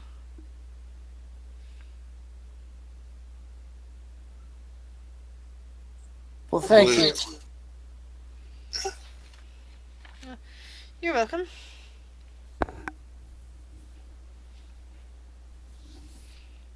And she kind of sits herself back down behind her desk and starts making a note of something.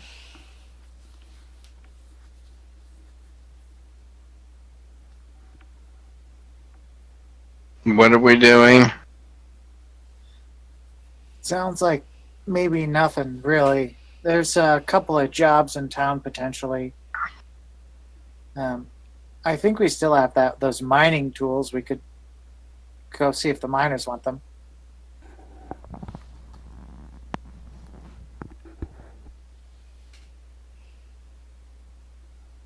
Miners, where?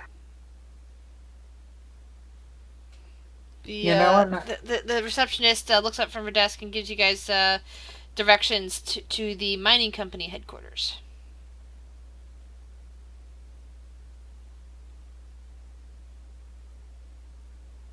And she says something like, "Yeah, that's where Manistrid Copperlux stays when she's in town. She might have a job for you." That's right, Copperlocks. She's great. You'll like her a lot, Topaz. Oh, no, we've met her, I thought. The question is, will I like her? Good boy. Yeah, that's the... Heard of her anyway.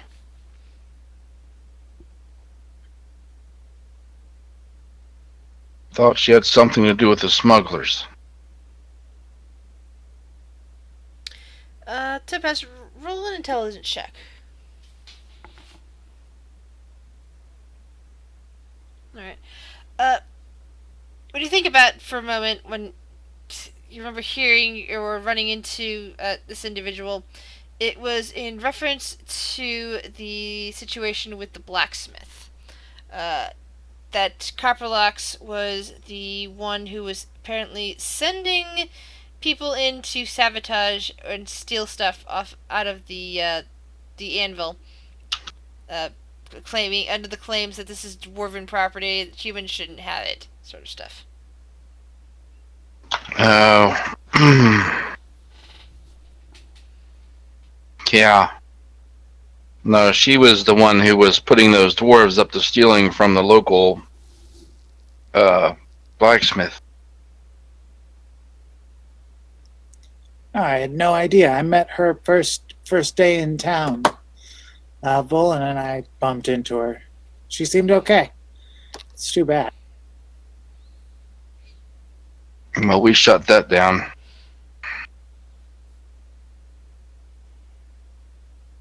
But I don't know if word got back to her. We did end up letting that one, well, the one dwarf, not sure whatever happened to him. And the guards took him away.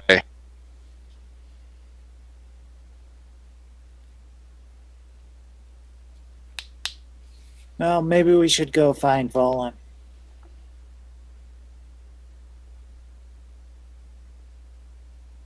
Yeah, probably.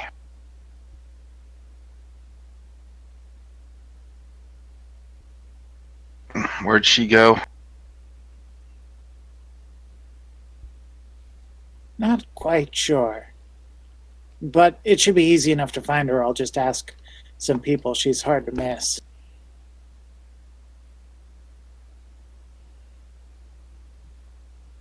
That's true.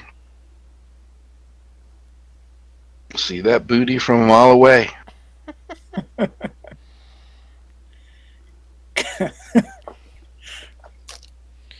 And where are you exactly, Volan?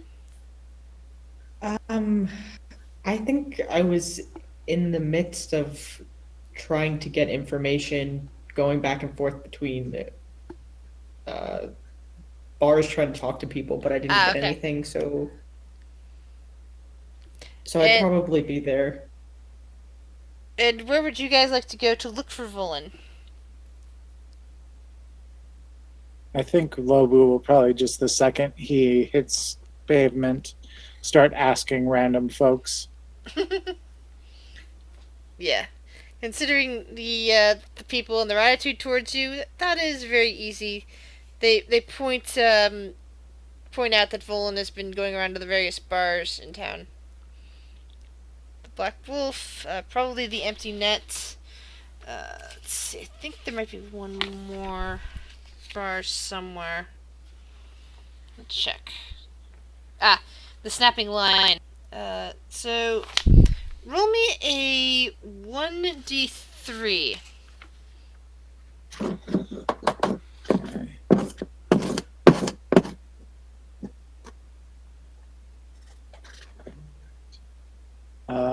Odds. Wait. 1d, just a 1d3. Alright, let me get in the advance. I'll do it in real 20. Hold on. I was only saying that because I was holding something. And hold on, I got it. Okay. 1. So she is currently over at the Black Wolf. Right back at it, the old lush. Well, we better go save her from herself. All right. I don't think I can stand the smell of rum today.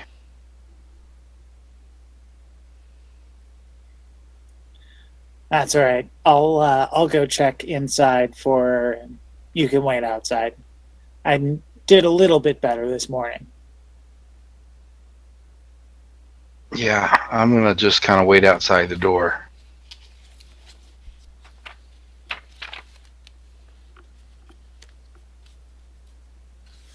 Lobu's gonna just charge into the Black Wolf.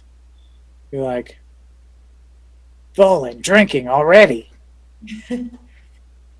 Lobu, I'm trying to figure out. I'm trying to do some research into people in the area, but I'm not getting anywhere. So it's good to see you. Right on. Any luck at all?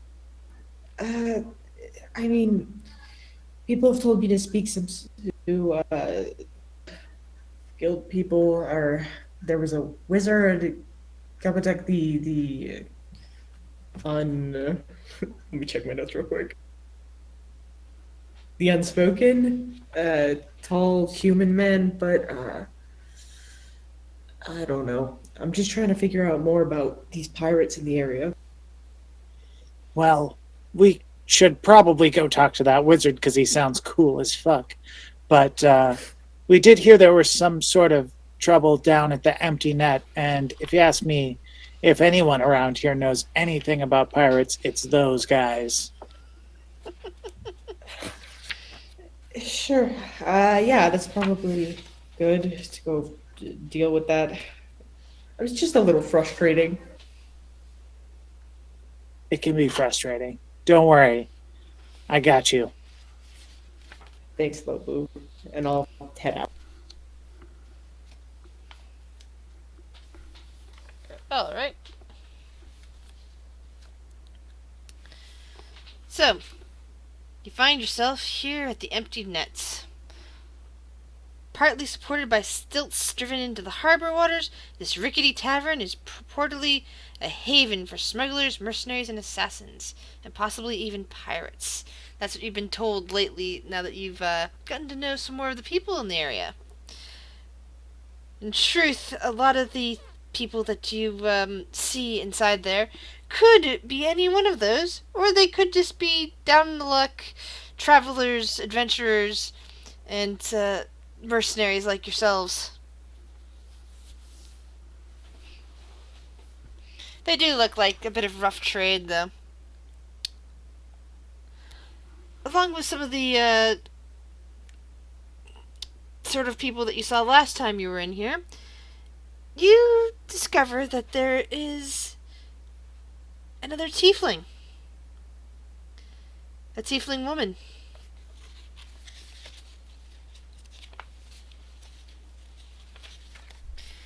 Who's hotter? With dark red skin. Let's see if I can actually produce a picture for you. I might actually have a handout for this. Let's see. I don't know if I do, but let me check.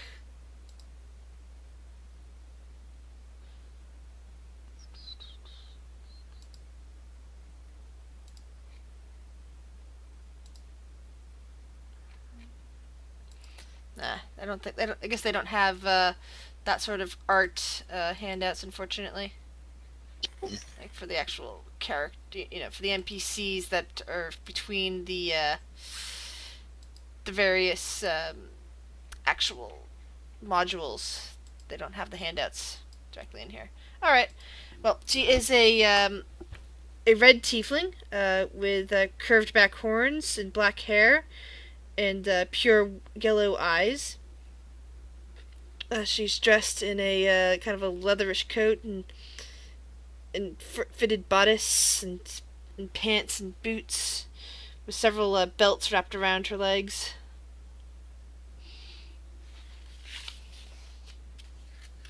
I'm moving right on into the room, see if I can pick up snatches of conversation. Yeah, so some of the people seem to be immediately quiet when they notice you. Others just continue to laugh and carry on. There even appears to be a couple of people having a drinking contest. Not unlike what you were doing last night. Ugh. Ugh.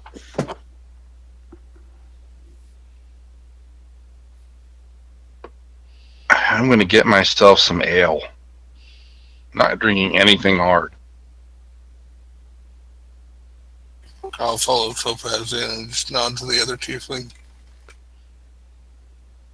The other tiefling kind of gives a slight nod to you and tilts her head slightly.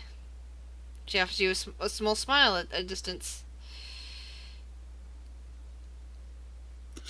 Do you know her? In Infernal, I say, greetings. Hi. Are you looking to do some business here? Possibly. What sort of business do you offer? Well, at the moment I am looking to buy quite a lot of fish. Salted, of course. I have people to feed up north. People feed up north. How far north are we talking? Far enough that it's hard to find fresh fish. I have. How many, Go ahead. how many fish are you looking for? Well, en- enough for my transport. She kind of quotes a figure which would be more than what your ship can hold. Let's go with that. Hmm.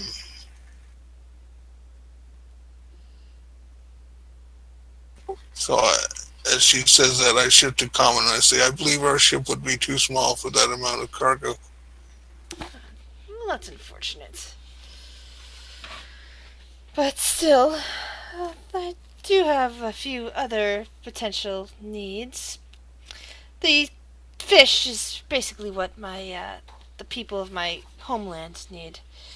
But other things, I myself am interested in.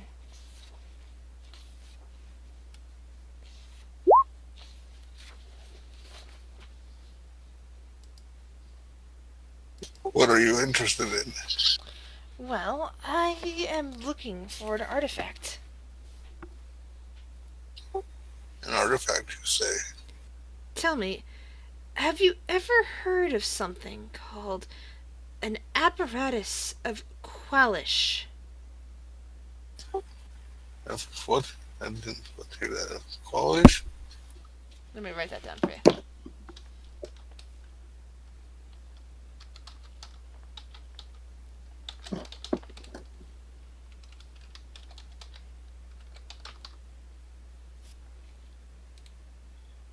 Can I do an Arcana check to see if I... They're That's talking what in. I wrote. Do you speak Infernal?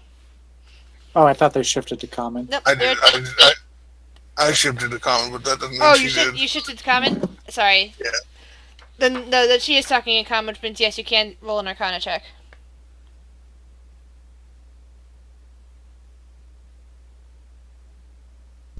Let's see, I don't have a Arcana. Is there some other skill I can roll to know what that is? Would religion work? Lebu has it. Hold on, 1 second.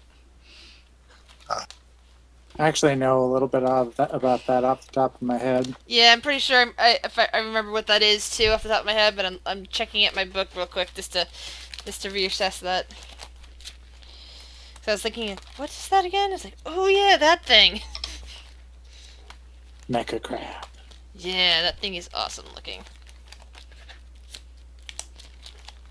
I just want to give you the correct. There we go. Apparatus of Quellish. I'll have it sitting next to that. And you are aware it is a large object that basically is a device that people can two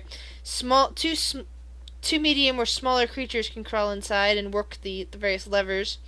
It resembles a giant lobster, which is probably why you've heard of it in the first place, because you probably saw a picture of something, or maybe heard of something that looks like a lobster that intrigued you. Therefore you remember it because it's not edible. But it is a kind of vehicle. It can even swim. And yeah, what can it do? Yeah, it's basically a vehicle that can swim and therefore can get deep underwater with people inside. It resembles a giant lobster. And the thing they're talking about is so cool.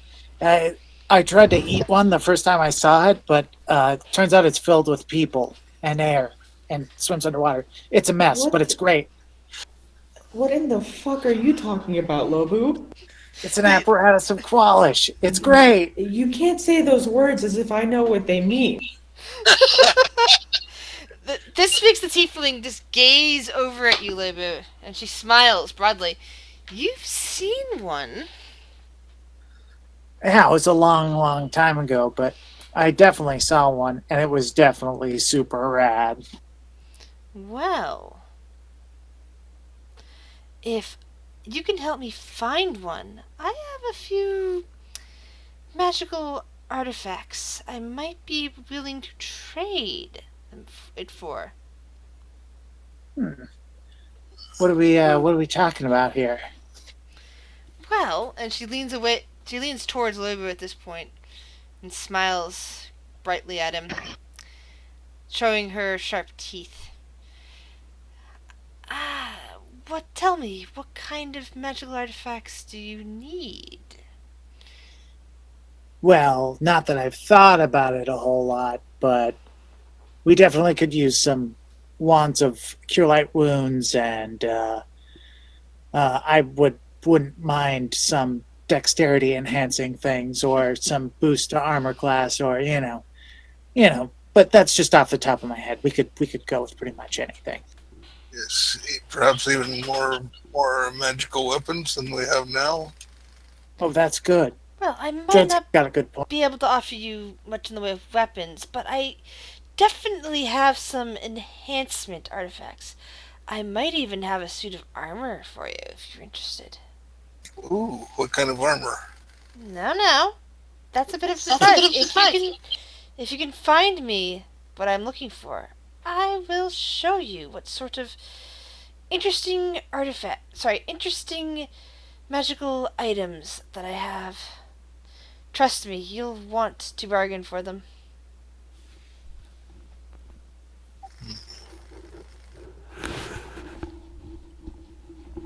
Can I kind of insight this broad? Sure. Good insight as well.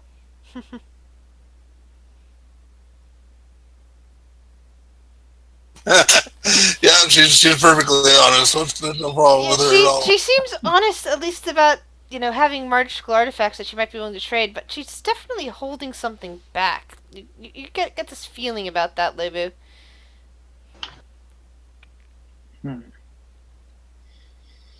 I look over at Bull and I'm like, actually, instead of saying anything, I'm going to talk right into her mind and be like, hey, Captain, I think she's holding back a little something or another. But she definitely has legit gear to trade. I think at the very least, it could be interesting. And if you're so sure that this thing that we are supposed to find is so cool, I mean, we could always keep it for ourselves. Exactly my thinking. I say we go for it. Investigation check, please, out Topaz. Nice. Alright. So, while those two are having a conversation mind to mind, Topaz, you're listening carefully, and you hear two people get into discussion about, a base of operations in piracy somewhere out to the west, somewhere past the Gulf into various islands. And then one of them glances over in your direction and goes, "Shh, I think that's one of the ones that took down the sea ghost."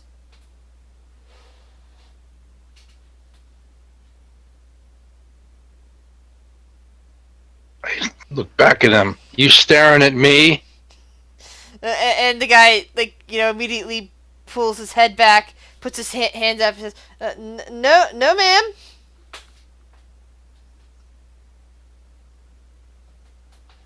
Were you talking about me? Only that you look like the toughest, the toughest person here.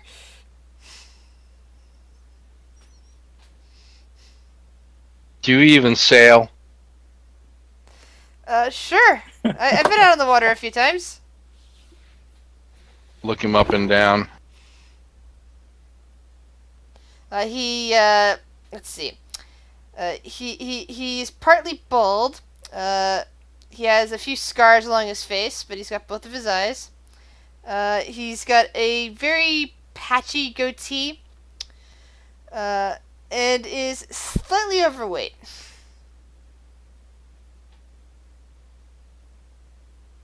is very tan, so it does look like he spent plenty of time outside.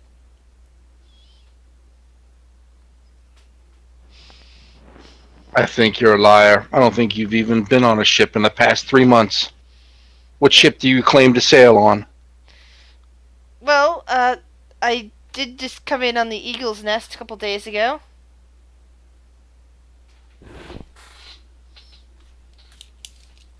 Taking mental notes of this. Have I heard of this ship he's talking about?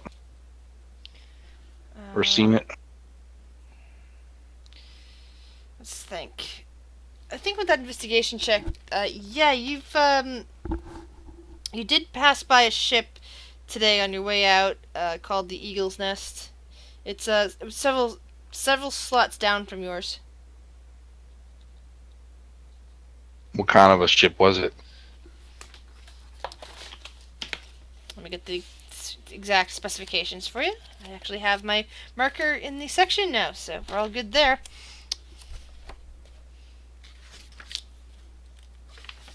It appeared to be just a standard sailing ship with a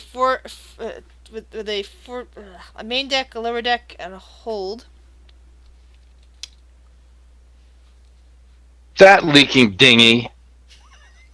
That sat so high in the water, I doubt you even had anything in the hold. The man looks a bit flabbergasted. You're so full of shit. Base of operations to the west. Why anybody would believe you when you're trying to brag over something you haven't even done. The other man looks a bit shocked. Excuse me? No excuse for you except your parents, and that's a...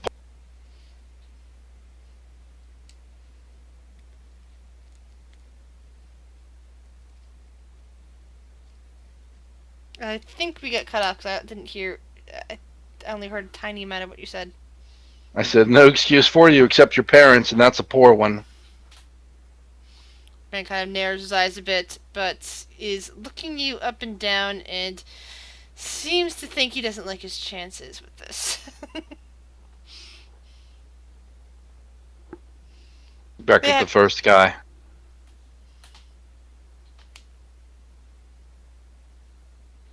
And who's your captain?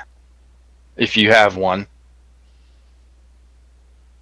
The first guy takes a swig from something that in his hand and just kind of shakes his head. Listen, we were having a private conversation here. In a public place. Yes, but... Not very private, is it? Well, I suppose not. But still, I don't answer to you. There's nothing like for me I to thought, say. you didn't even have a captain. You weren't on the Eagle's Nest. You're trying to claim that you're actually part of a crew. You're lucky you get picked up by anybody who's out here shanghaiing homeless off the streets. The man is just kind of staring dumbfounded at her. He is at a complete loss for words. Look over at his buddy. You seem to be the talkative one. Are you the brains of the pair? No. I live here in town. I'm not on the Eagle's Nest. Oh, well then. Why are you even in here? Because this is my favorite bar. Why are you in here? Listening to the local rabble. Picking up rumors. Listening for anything interesting. Then why are you talking to us? We haven't said anything interesting. Oh, I don't know. Talking about a stronghold to the west. That's news. I'm sure there'd be plenty in here that would want to hear that. The man falls silent. Oh yeah, you're quiet now. All balls and jowls a few minutes ago.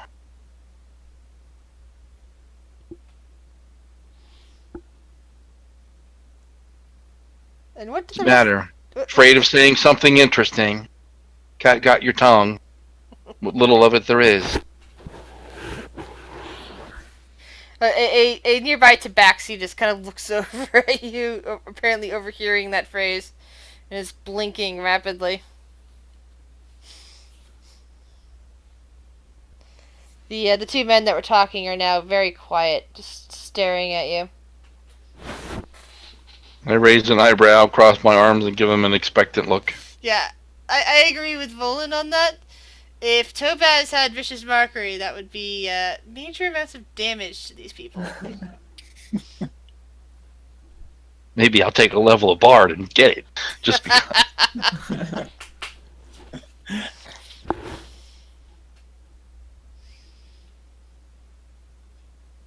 So they're not saying anything else? No, they appear to be at a complete loss for words. You have scared and intimidated them simply with your arguments. I scoff at him. Call yourself a pirate.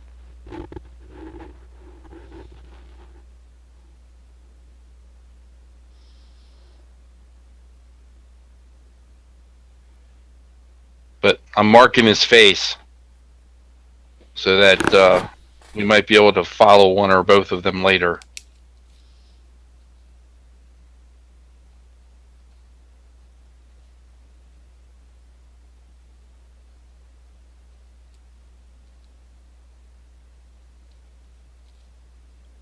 But aside from assumptions, he legitimately seemed like a seasoned sailor type.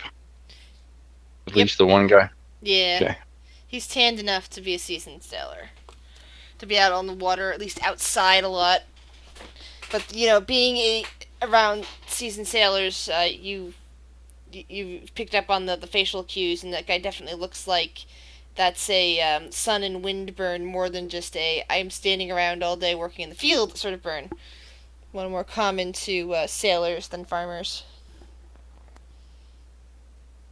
Okay. Keep half an eye on him, but I'll go back to sipping my ale. I'm nursing my ale. I'm not drinking it very fast. You learned your lesson from the night before. And Dread, is there anything you would like to do?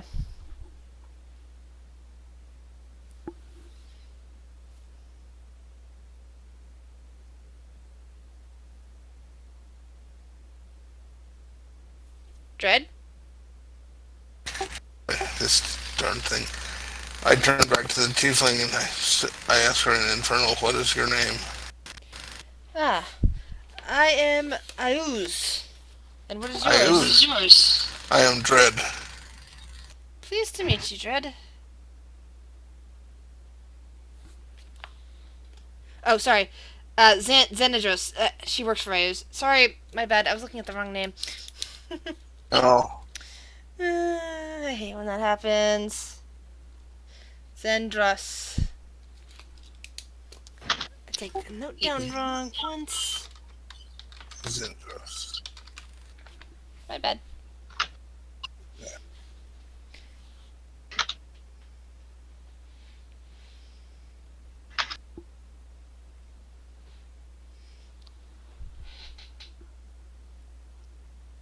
And I am the captain of my trade delegation. For the land of Ayuz. Ah.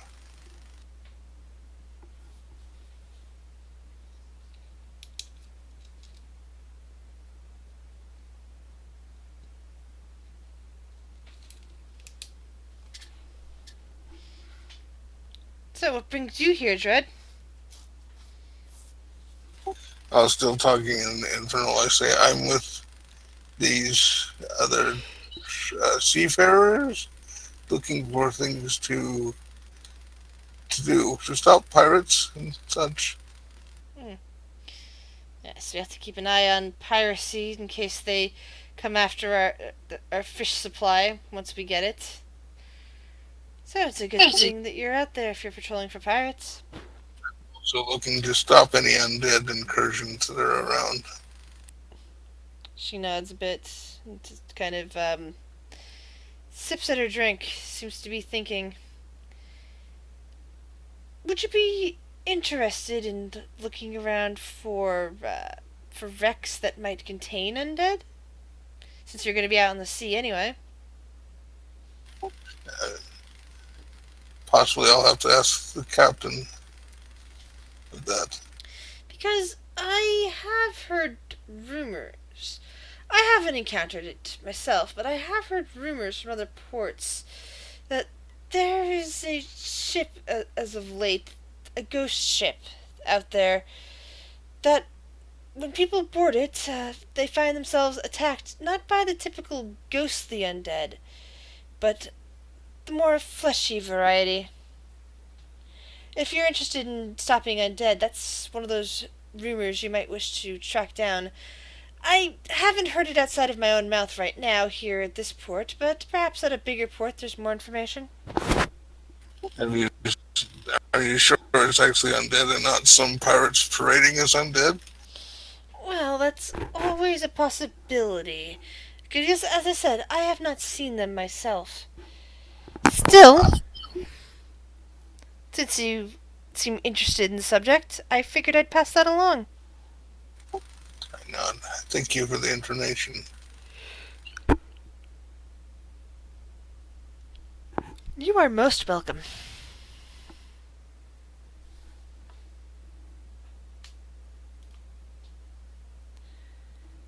Anything else you and your crew wish to do tonight?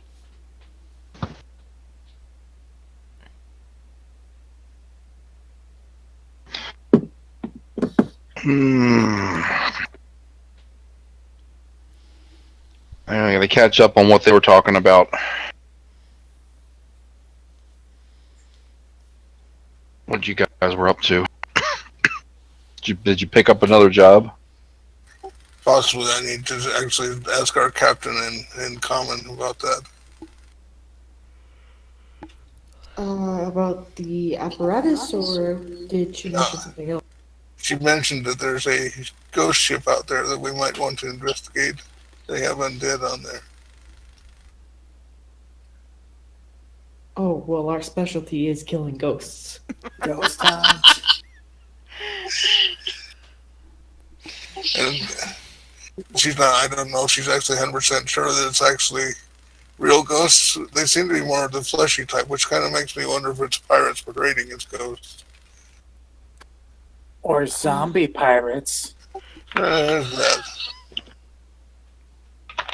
I mean, if we can find more information on it and it doesn't take too much time, and some ghosts or even pirates, we were looking for them too.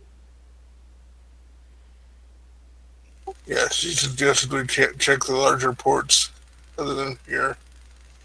Well, all I know is I heard that there was maybe a pirate stronghold in the waters to the west, and that Eagle's Nest ship came from there. Might be going back. Should we sneak aboard and steal a ledger or something? That's a damn fine idea. If you can actually sneak, should do it. Don't expect me to sneak. We got some good sneaks. If we got Dovin to cast that good magic on us again, then we'd be in the money. Though if they are pirates, they're not going to be keeping logs of that. Might be keeping logs on the weather, on the longitude and latitude. Or if they do have a log, it would be in some sort of code, I would suspect.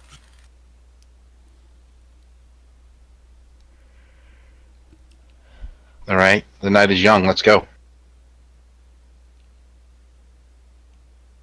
Oh, should we tell Zendros whether or not we're gonna find this apparatus, or I suppose we could just find it and make a decision then. Unless she's got information. Where's it supposed to be? No idea. I don't think she did either, did she, Chris? Nope, she didn't seem to know. That's probably why she's offering, various magical items, unspecified magical items so far. So we'd have to search for rumors of it. Or you said you've seen one, Lowood? Where did you see it? I was out of game. I was just kind of riffing there. Oh. Is there any background though, Chris? I imagine there's more than one somewhere. Man, there's different ones, but I don't have anything that's recent or relevant.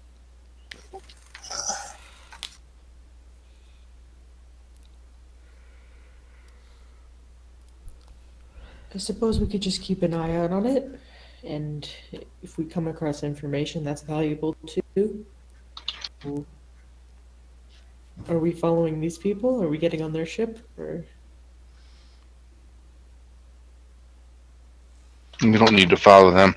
That ship is about 4 slots down for ours.